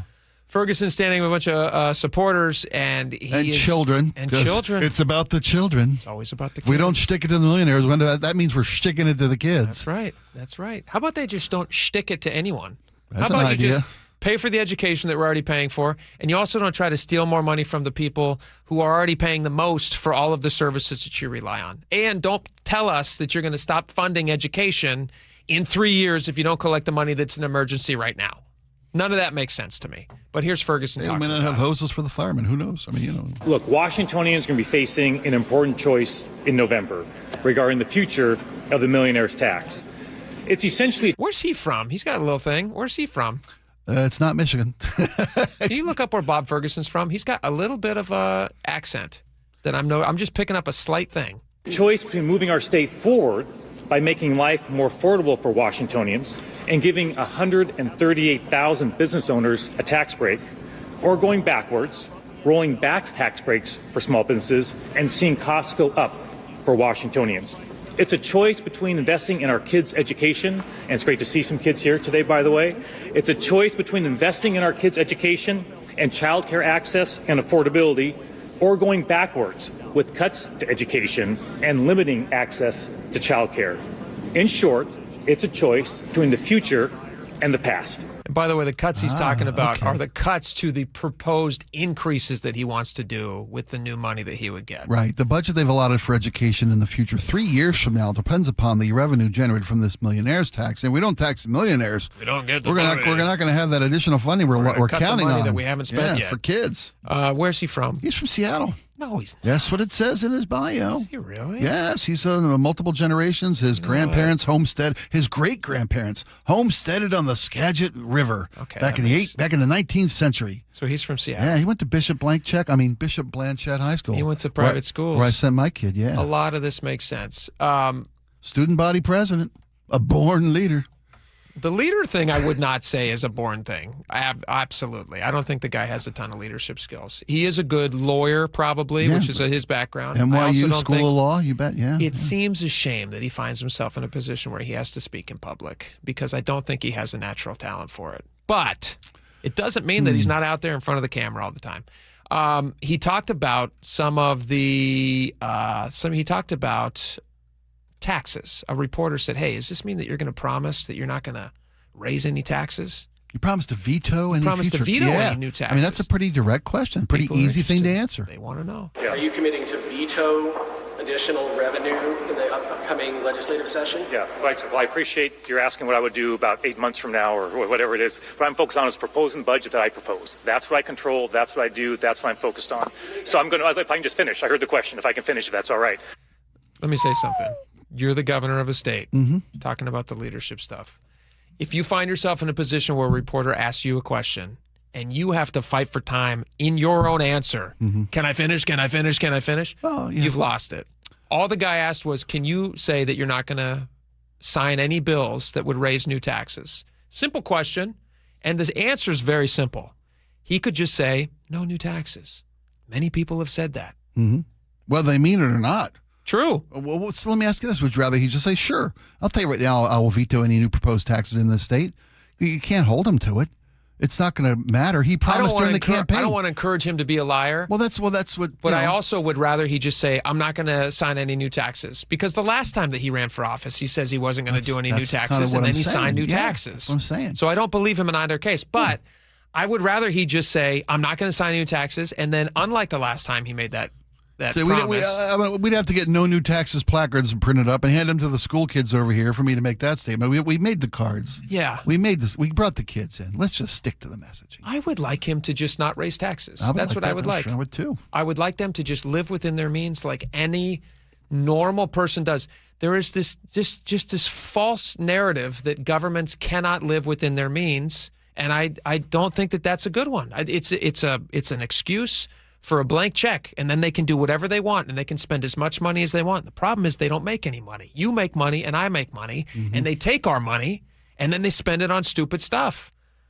And I think that's a real problem. So for him to not say that he's willing to say no new taxes tells you everything you need to know about the guy. What I'm going to do is propose a budget that does not raise taxes. I'm having meetings with legislators where I'm being very clear about what my expectation is for taxes this coming session, because there has been a lot of taxes, billions of dollars in taxes raised in the past couple of years. So that's going to be something that's going to be important to me, that I'm communicating directly to legislators rather than here in a press conference. Legislative session hasn't even started yet. Happy to take those questions once we get going legislative session. All right, so let's tax that bridge when we come to it. Yeah. Yes, I should absolutely. write for these guys. I You really should write for these guys. That'd be funny. You make it. Well, they would be more likable. That's a big problem. I think there's a likability index with him that he really needs to overcome. He needs better help than me, my friend. Tell you what, he needs more than a millionaire tax. He needs somebody to make him a likable guy. Yeah. He's just like He's a wingman. Well, it's like trying to buddy up to a computer. It's just he's you know what I mean? Yes. No, it's exactly what it is. He's just a straight up boring guy. Yeah, he's not. I'm not trying to insult him personally. I'm just saying that he's not charismatic. He's not dynamic. There's no charisma there. Absolutely. Or charisma. There's no charisma and there's no charisma. All right. I thought this was funny. This was Joe Fitzgibbon. You know Joe Fitzgibbon? He says, I think most Washingtonians want to see the kind of tax reform that this initiative would threaten. So what he's saying is somehow this millionaire's tax is actually a tax reform. Yeah. I can see that. Okay. I can see that because as our guest yesterday spoke to, and the governor spoke to. Who's our guest? Hannah Sibia. Hannah Sibia Howell. Yeah. Yeah. This is the most regressive tax state in the country, just about, if not 49th, not 50th. If we can get a greater tax base from the high earners, we can ease the tax burden on the low earners, which is what the governor's talking about. Tax relief for more Washingtonians. That's what they're speaking to. That's what this. The problem with that is here's my take on that. Washington has been run by Democrats exclusively for 40 years. So they have arrived at this position through basically getting everything that they want. And now they're saying that that's an unfair tax system that we have and that we are the ones who are going to solve the problem that we've created. And they think to do so, they're going to have to make a change to the Constitution by instituting an income tax. That's what they're trying to sell to us. And part of the conversation we had yesterday was it doesn't go far enough to eliminate other taxes. You made a point yesterday. If they get the income tax, they're not going to do away with the sales tax. Well, of course not. Well, that's the kind of reform we need. Yeah. I'm all for that.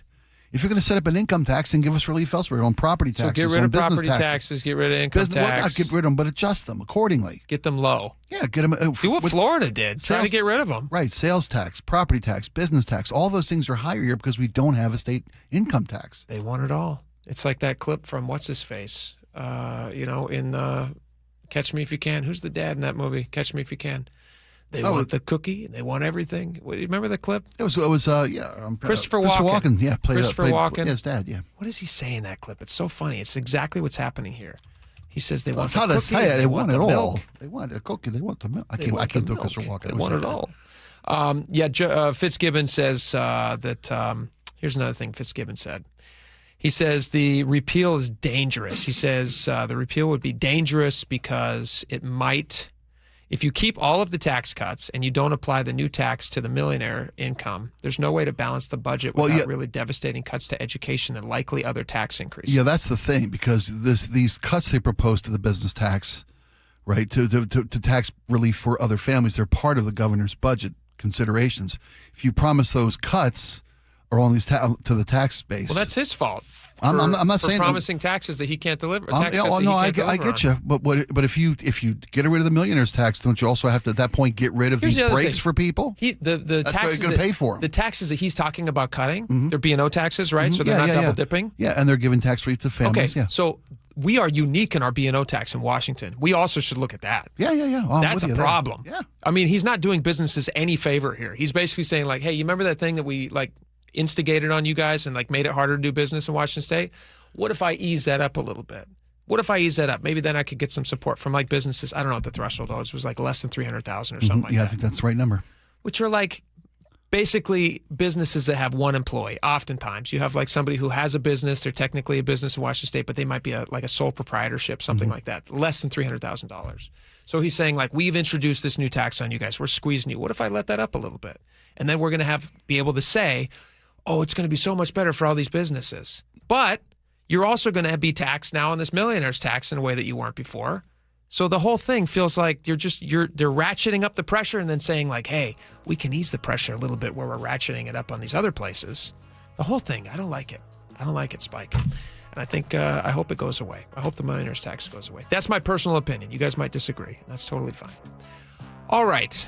Depends on which poll you read. Depends on which poll you read. What were we going to talk about next? I felt like we had a very good topic. Was it Sully? Was this the Captain Sully Sullenberger news? Did you hear about this? Well, Miracle on the Hudson guy? Yeah, we can do that. We could talk You about wanna do that we could talk about the Sonic situation. We could talk about the Captain Sully Sullenberger's diagnosis, which is a little bit heartbreaking. We could talk about the Santa Fire Department says they'd like to use drones a little more. They want more drones. Can we do the Sully Sullenberger? Sure, you bet. Because it's a very interesting story, and this guy is a national hero. I mean, he's an American hero. We should talk about what's going on with him. All right, we'll do that when we get back. Stick around.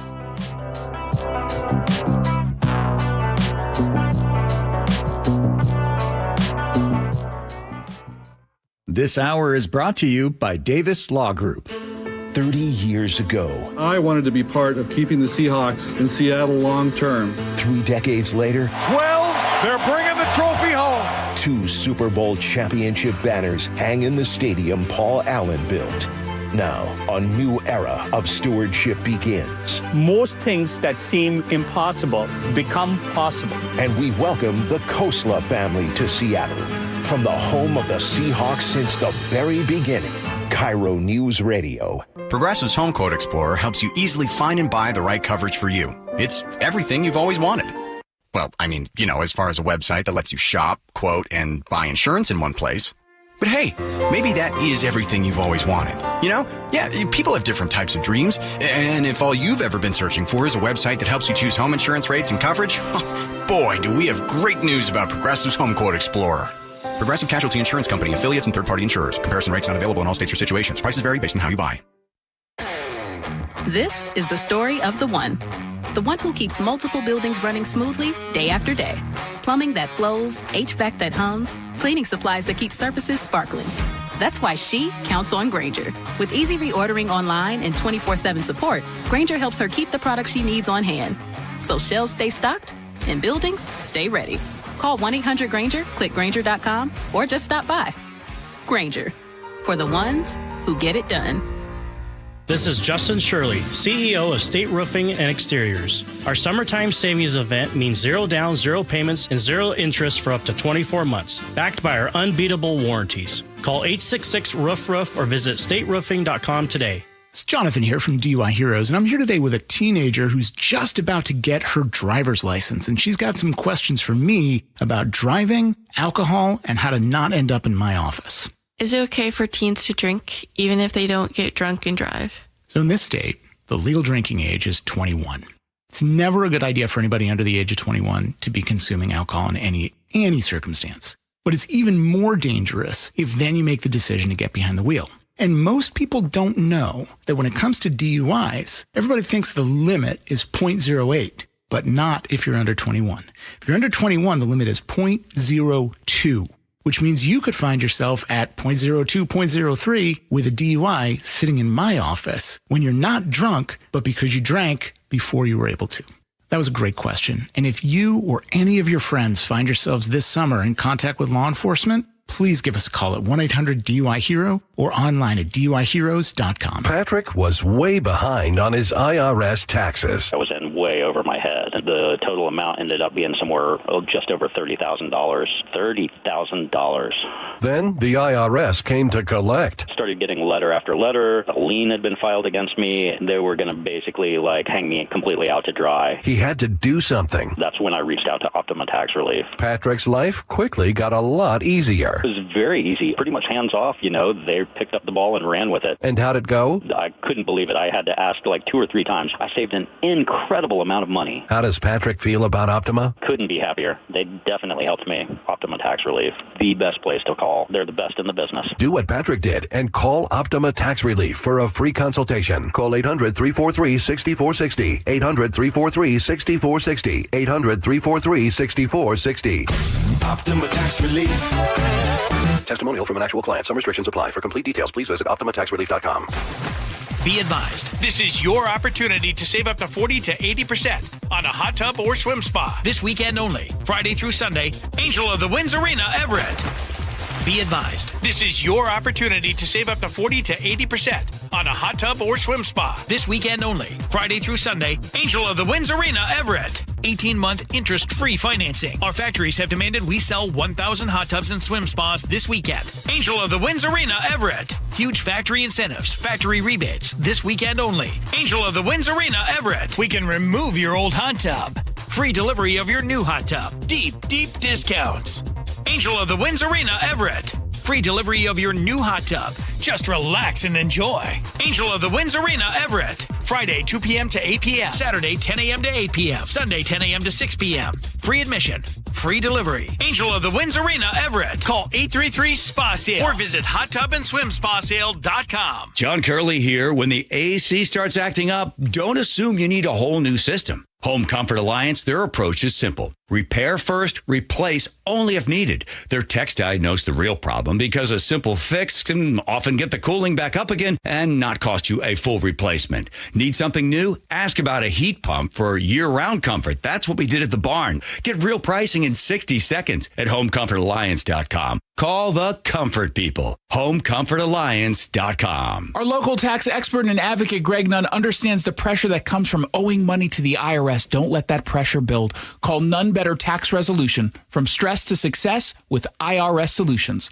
Google NUNN. None Better Tax Resolution. Advanced Hair Restoration, the simple one-day hair loss solution that's guaranteed to regrow your own natural hair. AdvancedHair.com. AdvancedHair.com. KIRO News Radio 97.3 FM, Northwest News. Now, the latest from KIRO News Radio and mynorthwest.com. Good afternoon at 2:30. I'm Tim Hole. Transit safety remains a major focus for King County Metro. Today, council members will receive an update on Metro Transit Safety Planning and Regional Transit Safety Task Force. The coalition has spent months developing more than 150 recommendations aimed at reducing violence, improving security for riders and employees. This follows a string of assaults on bus operators, including the fatal stabbing of a driver in 2024.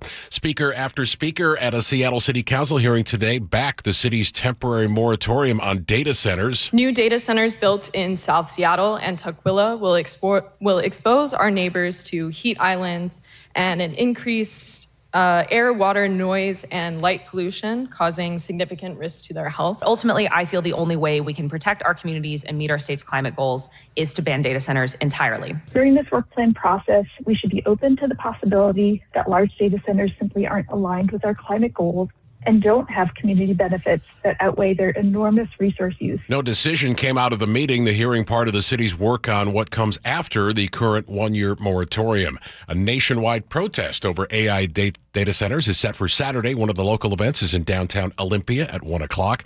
Demonstrators say they'll rally to oppose new data center development and related tax incentives. Flags are flying at half-staff across Washington state today to honor Senator Lindsey Graham, who died this past Saturday. Governor Bob Ferguson declaring all state agency facilities to lower flags immediately in line with the presidential proclamation. They'll stay lowered until Saturday evening. Washington employers added an estimated 5,400 jobs in June, but the state's unemployment rate remained unchanged at 5.2%. Job growth strongest in restaurants, hotels, healthcare, and education, while manufacturing and business services posted losses. The national jobless rate dipped to 4.2%. Basketball fans, this one's for you. I'm Jillian Raftery. NBA Commissioner Adam Silver dropped hints about a secret bidding war to bring back the Sonics. He'd been asked if talks are still on track despite only one potential ownership group coming forward. Silver said that's only one public group. And so I wouldn't conclude that because there aren't other public groups coming forward, that therefore there isn't other interest in Seattle. There is. Expansion team talks are apparently on track to conclude by the end of this year. World Cup update. Argentina, 2 late goals for a 2-1 win over England and a date with Spain in Sunday's World Cup finals. 2:33 now. Time to check KIRO News Radio traffic with Nate Connors. All righty, Renton, we cleared that collision north 405 at the Maple Valley Highway, but it is still backed up into South Center. In fact, as you come off I-5, it's on your left shoulder, so drivers are slowing down to check it out. South Center to Bellevue is going to take you 35 minutes, a 15-minute delay. Coming the other way, Bellevue to South Center, a half hour. It's bumper to bumper from Southeast 8th to Cold Creek Parkway, and then you'll start to thin out. Another brief backup forming in South Center. South 5 heading into Seattle. We're slow from Lake City Way to I-90, just under a 25-minute commute from Linwood. North 5, we've got scattered backups now starting at the Michigan Curve to the Ship Canal Bridge. 25 minutes to clear this. Our Lake Bridges are looking great. Seattle to Federal Way is approaching 40 minutes. Your typical backup starting at Interurban Avenue. And Renton to Puyallup on the Valley Freeway, a 40-minute commute, pretty thick south of State Route 18. KIRO News Radio real-time traffic. I'm Nate Connors. Your Wednesday forecast, plenty of sunshine with a few clouds today, and 84 is the expected high. We're almost there. Cloudy and 58 tonight. Tomorrow, cloudy with occasional showers, cools down to 70. Sunshine returns after a few clouds on Friday and 76. Seattle right now, 79. I'm Tim Hull, KIRO News Radio. Your best source for local news. You're listening to KIRO News Radio, Northwest News. All right, welcome back to the show. This was sad news when I saw this. Captain Chelsea, did you know his name was Chelsea? Chesley Sully Sullenberger. He's obviously super famous pilot, probably one of the best known aviators in American history now. Yeah, given the news coverage of his amazing Miracle on the Hudson feat that happened back in 2009. In 2009, he was taking off. Was it from LaGuardia or JFK? I don't know the answer to that question. It was LaGuardia. LaGuardia. Okay. They wanted to turn back to LaGuardia after the bird strike. From LaGuardia. A bunch of Canadian geese get in his way. Yeah. Canadians. Both engines have a malfunction, and he ends up having to land this jetliner with like more than 100 people on board on the Hudson. And there's this is in the early days of like phones in your pocket, capture stuff. This is 2009. I think the iPhone came out, 2007? So like it's around, but a lot of people capture this, and you can see a plane landing. And when you think about planes getting that low to the ground in Manhattan, they obviously, especially in 2009, at any time, people have a real strong reaction to that. So then the plane lands on the Hudson. safely somehow. It's just an amazing thing. Because of his expertise and his professionalism, his calm demeanor, 155 souls on board. We all saw it's funny. What I know from Sully, from the most part, I knew, of course, of the story when it happened. It was international news. Huge. It was a feat that no one had ever deemed possible, let alone accomplished. They called it the Miracle on the Hudson. And then I watched Tom Hanks. Yep, in Sully. Yeah, and they took painstaking efforts to make sure that technically they addressed that situation from an accurately historical perspective. It was dramatized, of course, for Hollywood. But Tom Hanks spoke to the fact that they wanted to make sure that they captured what he was able to accomplish. Yeah, you don't need to church anything up at that exactly. point. You didn't have to Hollywood it up. Yeah, it was a miracle. So the sad news is that he's made an announcement. Early stages, but he has Alzheimer's. Yeah. And so, he says right now it's about forgetting somebody's name that he should remember, forgetting a story he just recently told, things like that, trouble sleeping. But it will continue to progress as the disease does, and he wants to get out there and let people know, about it, to continue to get support to help solve the disease and, to also help normalize it a little bit for people who are going through it. And it gave us a chance to look back on this amazing thing that he did. So we're going to play you some audio. This is from 2009. He sat down with Katie Couric to talk about that miraculous landing. Here's a little bit of the air traffic control audio about that decision to land on the Hudson. Listen to this. The engines have stopped working. How do you fly a plane like that? You glide it. You use the forward momentum to provide the airflow over the wings to provide sufficient lift. And I said, Mayday, Mayday, Mayday. Cactus 1549. Hit birds to lost thrust on both engines returning back towards LaGuardia. Okay, you need to return to LaGuardia. Turn left heading up 220. 220. Tower, stop your departures. Got emergency returning. But you didn't return to LaGuardia. No, I quickly determined that due to our distance from LaGuardia and the distance and altitude required to make the turn back to LaGuardia, it would be problematic reaching the runway. And trying to make a runway I couldn't quite make could well be catastrophic to everyone on board and persons on the ground. And my next thought was to consider Teterboro. What's over to our right? Anything in New Jersey, maybe Teterboro? Okay, yeah, off your right side is Teterboro Airport. Do you want to try to go to Teterboro? Yes. But it soon became clear he couldn't make it to Teterboro either. All right, so then it's his thoughts on there's this time period between when they have to hit the Hudson, when they land on the Hudson, and what are you going to do? This anticipation of what's going to happen. Listen to this. We were descending rapidly toward the water. So you were going fast toward the earth. Yes, the water was coming up at us fast. Do you think about the passengers at that moment? Not specifically. I mean, more abstractly, perhaps. I mean, I knew I had to solve this problem. I knew I had to find a way out of this box I found myself in. Did you at any point pray? I would imagine somebody in back was taking care of that for me while I was flying the airplane. About 155 people? I think my focus at that point was so intensely on the landing. And then he talks a little bit about landing that plane. I made the brace for impact announcement in the cabin. And immediately, through the hardened cockpit door, I heard the flight attendants begin shouting their commands in response to my command to brace. Heads down, stay down. I could hear them clearly. They were chanting it in unison over and over again to the passengers to warn them and instruct them. I cannot even imagine. I mean, what it would be like to go through that. Thank God everybody survived. Everybody was fine. They landed the plane. They were able to climb out onto the wing. Some boats that were driving by rescued people off of the plane. It's a miracle. It's an amazing story. No other word to describe it as other than a miracle. And it was this man's ability to stay calm and composed in the moment and the skill sets that he developed over years as a pilot. Yeah. Truly the very best of humanity for this guy. It was great. Survivors spoke to CBS about it. Katie, considering the freezing temperatures and the speed of that plane when it hit the water, the passengers, the aviation experts, everyone says it's a miracle that everyone survived. Less than 2 minutes up in the air, it was a big boom. Everybody smelled smoke. The captain came on and says, look, we're going down. Brace for impact. As we got lower and lower, the pilot said, brace for impact. Everyone kind of looked at each other and said some prayers. I said about 5 Our Fathers, 5 Hail Marys, and we hit the water. Then you had people on the ground watching as this thing came in. Witnesses watched as the plane began a gradual descent, reviving memories for some of September 11th. It's coming down, it's just right in the water. Yeah. We thought it was going to veer in and hit a building, actually. It was pretty scary. The plane then skimmed across the water 100 yards or more before coming to a rest just off Midtown Manhattan.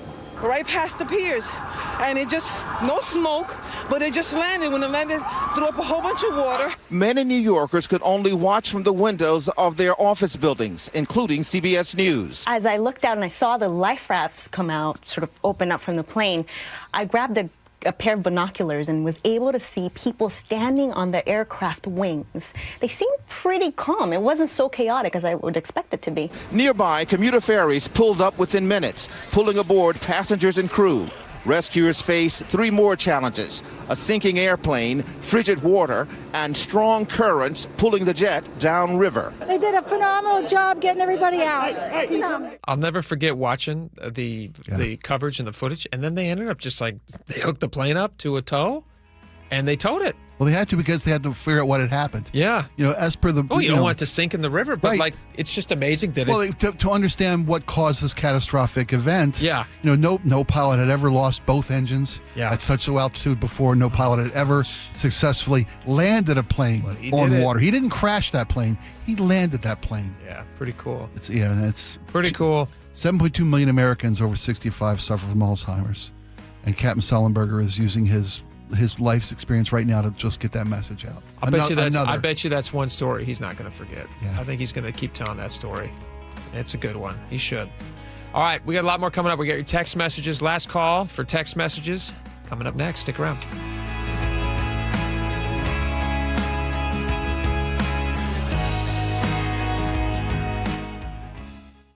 KIRO Newsradio, where you turn for the news you depend on. A political shakeup for Democrats that represent Seattle. Traffic. Right now, Auburn to Renton at 25 minutes. That's a good 10-minute delay. Conversation. 3 people on the floor can't cover 20 aisles of plexiglass. They're doing their best. It just doesn't work. And your Super Bowl champion Seahawks. And the party begins. Broadcasting live from the KIRO Newsradio YouTube channel. KIRO Newsradio 97.3 FM. And the match is about to begin.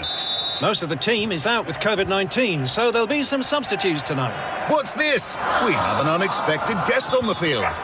It's a dog. Well, they could do with extra players. She's going for the ball. Are front paws hands or feet?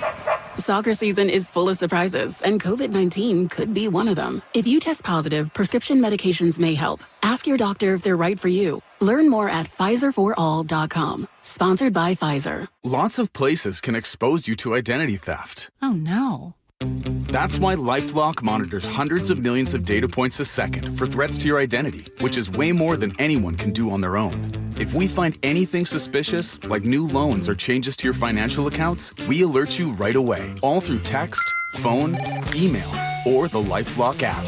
Get the alerts that could make all the difference. Save up to 30% with promo code NEWS at LifeLock.com. Terms apply. Progressive presents the Museum of You. We begin our tour with a unique piece, a relic from the early big screen television era. Remarkable.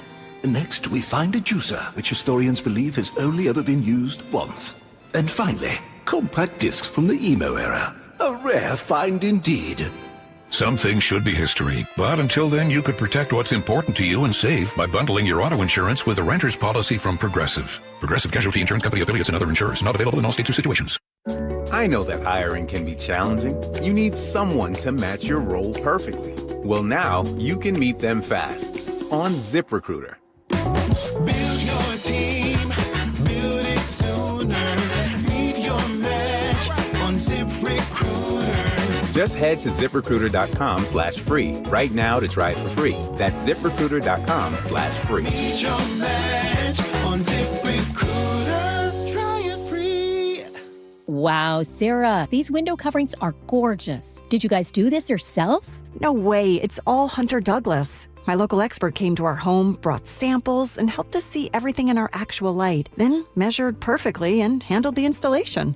If you're planning a remodel, moving into a new home, or simply ready to elevate how your space feels, Westco Blinds, your neighborhood Hunter Douglas expert, offers custom, beautifully crafted window treatments thoughtfully designed for life. Whether it's blinds, shades, shutters, or drapes, our products fit your windows perfectly. And with smart home options, you control the light and privacy with a tap or on schedule. Hunter Douglas window treatments are an investment in quality, backed by a lifetime limited warranty and ongoing support from your trusted local expert, Westco Blinds. Call now to schedule your free in-home design consultation. Call 206-285-5455, 206-285-5455, 206-285-5455. Guys, did you know your testosterone affects everything in your system, including how you feel and perform every day? Right now, Revive Men's Health Seattle will check your testosterone for free. Knowing your T levels is the first step in understanding if you have low T. Your testosterone level impacts your energy, libido, sleep, weight, hair loss, mood, and even ED. Maintaining an appropriate T level can change your whole life. Most men start to see changes in their hormone levels in their 30s. Experience and results matter. So what are you waiting for? Get your T levels checked today by local, experienced, and trusted men's health experts. They've helped thousands of men since 2011. They're so confident they can help you, they even guarantee it. Call Revive today and schedule your free testosterone test, free exam, and free consultation. Call Revive Men's Health at 206-529-1111. That's 206-529-1111. Or visit ReviveMen'sHealth.com. And the match is about to begin. Most of the team is out with COVID-19, so there'll be some substitutes tonight. What's this? We have an unexpected guest on the field. It's a dog. Well, they could do with extra players. She's going for the ball. Are front paws hands or feet? Soccer season is full of surprises, and COVID-19 could be one of them. If you test positive, prescription medications may help. Ask your doctor if they're right for you. Learn more at PfizerForAll.com. Sponsored by Pfizer. Whether it's help with hormone therapy, weight management, or sexual health, every woman should have access to affordable prescription medication and personalized care that understands the whole woman. Join me, Dr. Doug Lucas, clinical lead of hormone optimization and longevity at LifeMD, along with other leading experts on the podcast, Here's Something Good on Women's Health and Longevity. To learn more, go to lifemd.com. It's the best time of the year at Staples, with back-to-school supplies as low as 25 cents, up to 40% off select tech and more at staples.com/back-to-school. Don't miss the Mariners 50-season celebration night, August 8th, presented by Daktronics. Witness the most iconic gathering of Mariners greats in franchise history as the top 50 players are unveiled at T-Mobile Park. Get your tickets at mariners.com. Healthcare costs are rising, and a major driver is hospital prices. They've increased more than 250% over the past 25 years. Families and local businesses are feeling it. At Primera Blue Cross, we're working to change that by negotiating with hospitals to secure fair, responsible prices so you can get the care you need at a cost you can afford. That's coverage that counts. Learn more at coveragethatcounts.primera.com.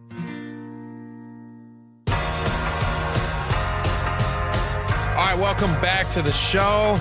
Last call. We got all your text messages, which we'll get to in just a second. But Spike, you have a fun thing happening tonight. Yeah. Can we promote that a little bit? Are we allowed to do that? Yeah, we are. I think we're allowed to What do you got going on tonight? Impalers are playing at the Des Moines Summer Concert Series at Des Moines Water Park or Beach Park. Yeah, it's gorgeous. 80 degrees, sunny. 7 o'clock start. Des Moines Beach Park, 7 o'clock. Yep. And you guys are going to be there. Yeah, free show. Jamming out, having fun. 7 o'clock kickoff. It's free? Yeah, of course it is. Come well, on. That's a perfect price. People should do it. Thanks. You have no other excuses. And it's perfect weather. Enjoy it, folks.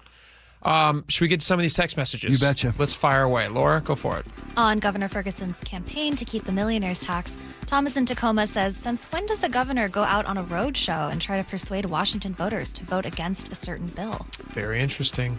Very interesting. Well, he's encouraging voters to vote to not overturn his bills. He said, I'd like you to vote down your opportunity to have a say in how much money I take from you. Chris in Port Orchard says the government will always threaten the programs people want and need and use before cutting the garbage no one wanted in the first place. There you go. There you go. Warren and Tacoma. There shouldn't be a floor on the tax, you guys. There should be all income tax and no sales tax. Well, that's reform. That's what we're talking about. I'm willing to say, if you want to adopt what they're doing in Idaho into Washington, just a clean adoption income tax, which is like 5.3% or whatever it is. Yeah. And they have a very low tax for everything else. For everything else, you bet. Yeah. I'm happy with that. If they want to do that, go for it. We might have had, 500 texts on daylight saving time, because I always say savings. I do and too. I think every one of these is, hey dummy, that's me. Hey dummy, hey, that's me. Is it saving or savings? It's saving. Daylight saving time. Okay. It's the only savings are at your local. Never mind, I'm kidding. But I think colloquially, if you just say, so daylight saving time, but then if you just say daylight savings, that kind of makes sense to me grammatically. You lost me at colloquially. 10% off on all daylight. Rob in Kirkland, I take a few days up to a week and a half to adjust sleep-wise after a daylight savings. See, he got it wrong. Yep, see, we're and I don't want to adjust anymore, says Rob. It is an adjustment. It is. The day after daylight savings or whatever it is like, it catches up with you. The problem with the bill that's proposed, it passed the House, it's in the Senate now. President Trump is endorsing it. It would allow states to opt out individually, whether or not they take part in daylight saving time. And you would know what time it was spending from state to state to state. You could drive across the East Coast and have your time changed 3, 4, 5 times. That's what we do already. Yeah, fair enough. We do that every day. That's what you mean, the current system? All right. On the moratorium on data centers, Isabella says, Jake, are you willing to absolutely say yes to having a data center within 5 miles of your home while your kids are still growing up and developing? I don't believe it, says Isabella. Within 5 miles? Yeah. Absolutely. We have dumps within 5 miles. We have all sorts of things within 5 miles that I wouldn't want my kids to be playing in every day, but I'm fine with it. How about just across the street? How close would you let a mega data center to your home? Well, you'd have to think about proximity. There's just literally no place to build a data center right across the street from my home. Well, that's fair. That's why you bought there. That's also not what they're proposing here. They're not proposing building data centers across the street from... If they will let you have homeless encampments in Seattle across the street from children's schools, then do not fight me about data centers across the street. We played it last week, folks. Would you rather have a no-bear housing facility next to your home or a data center? I'd rather have a data center. A lot of people agree with you on that one. Yeah, because I don't want people who are addicted to drugs or having a mental health episode doing stuff in my yard. I'd much rather just have good internet. Those homes people have that low hum 24 hours a day. Yeah. Brian Olympia says, I think people are scared of the wrong things, so they want to use a bunch of water to cool off their machines. The community will have a supply of warm water they can find a use for, just like geothermal. So they're going to use a bunch of electricity. I'll push advances in solar and wind. That'll push that. Most people need to be afraid of the word data.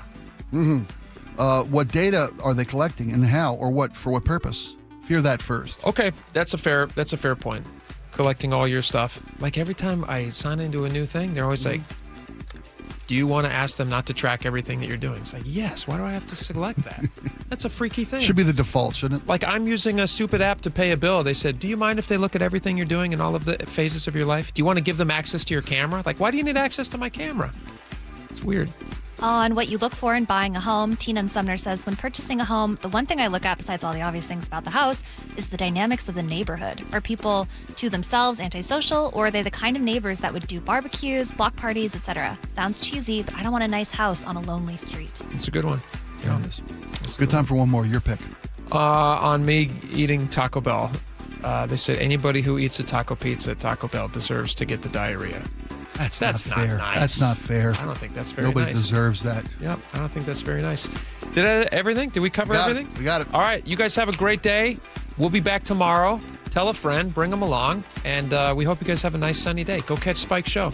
At the what? Des Moines Summer Concert Series, Des Moines Beach Park. 7 p.m. John Curley's coming up next. Have a great day, guys. KIRO Newsradio, where you turn for the news you depend on. A political shakeup for Democrats that represent Seattle. Traffic. Right now, Auburn to Renton at 25 minutes. That's a good 10-minute delay. Conversation. 3 people on the floor can't cover 20 aisles of plexiglass. They're doing their best. It just doesn't work. And your Super Bowl champion Seahawks. And the party begins! Broadcasting live from the KIRO Newsradio YouTube channel. KIRO Newsradio 97.3 FM. Thinking about a new roof or exterior upgrade, but worried about the cost? This is Justin Shirley, CEO of State Roofing and Exteriors. We've created our summertime savings event to make it simple and affordable. Save up to $3,000 off your exterior project or get 0 down, 0 payments, and 0 interest up to 24 months. And every qualifying GAF roof is backed by our lifetime Golden Pledge warranty. One call gets you started. Call 866-ROOF-ROOF or visit stateroofing.com today. Held to a higher standard since 1968. And the match is about to begin. Most of the team is out with COVID-19, so there'll be some substitutes tonight. What's this? We have an unexpected guest on the field. It's a dog. Well, they could do with extra players. She's going for the ball. Are front paws hands or feet? Soccer season is full of surprises, and COVID-19 could be one of them. If you test positive, prescription medications may help. Ask your doctor if they're right for you. Learn more at PfizerForAll.com. Sponsored by Pfizer. Lots of places can expose you to identity theft. Oh, no. That's why LifeLock monitors hundreds of millions of data points a second for threats to your identity, which is way more than anyone can do on their own. If we find anything suspicious, like new loans or changes to your financial accounts, we alert you right away, all through text, phone, email, or the LifeLock app. Get the alerts that could make all the difference. Save up to 30% with promo code NEWS at LifeLock.com. Terms apply. At Seattle Children's Hospital, 1 in 3 patient families can't afford the food their kids need to heal. A child recovering from surgery and the family struggling to put nutritious food on the table. That's why Seattle Children's, Safeway, and Seahawk, Jackson Smith and Jigba launched the Food First Project to fight pediatric food insecurity by providing grocery cards, produce vouchers, and food as medicine programs for families. No barriers, just help. 12s, we need you. Learn more at Safeway.com. Again, that's Safeway.com. Be advised, this is your opportunity to save up to 40 to 80% on a hot tub or swim spa. This weekend only, Friday through Sunday, Angel of the Winds Arena, Everett. Be advised, this is your opportunity to save up to 40 to 80% on a hot tub or swim spa. This weekend only, Friday through Sunday, Angel of the Winds Arena, Everett. 18-month interest-free financing. Our factories have demanded we sell 1,000 hot tubs and swim spas this weekend. Angel of the Winds Arena, Everett. Huge factory incentives, factory rebates, this weekend only. Angel of the Winds Arena, Everett. We can remove your old hot tub. Free delivery of your new hot tub. Deep, deep discounts. Angel of the Winds Arena, Everett. Free delivery of your new hot tub. Just relax and enjoy. Angel of the Winds Arena, Everett. Friday, 2 p.m. to 8 p.m. Saturday, 10 a.m. to 8 p.m. Sunday, 10 a.m. to 6 p.m. Free admission. Free delivery. Angel of the Winds Arena, Everett. Call 833-SPA-SALE or visit hottubandSwimSpaSale.com. Looking for a simple solution to hair loss this summer? Get the same breakthrough one-day treatment I received at Advanced Hair during their once yearly summer savings event. Your own natural hair begins to regrow the very next day, and Advanced Hair guarantees it will grow. Take advantage of your flexible summer calendar and get the most hair for your dollar during their best offer of the year. For details and a free consultation, call 425-449-8185, advancedhair.com. When you order a ride from a rideshare company, do you know what you're getting? Big rideshare companies have been caught failing to protect passengers from dangerous drivers and not supporting drivers and passengers after an accident, all to protect their profits. That's why if you've been injured in a rideshare vehicle, you need Davis Law Group to protect you. Their in-house team of investigators and legal staff has a successful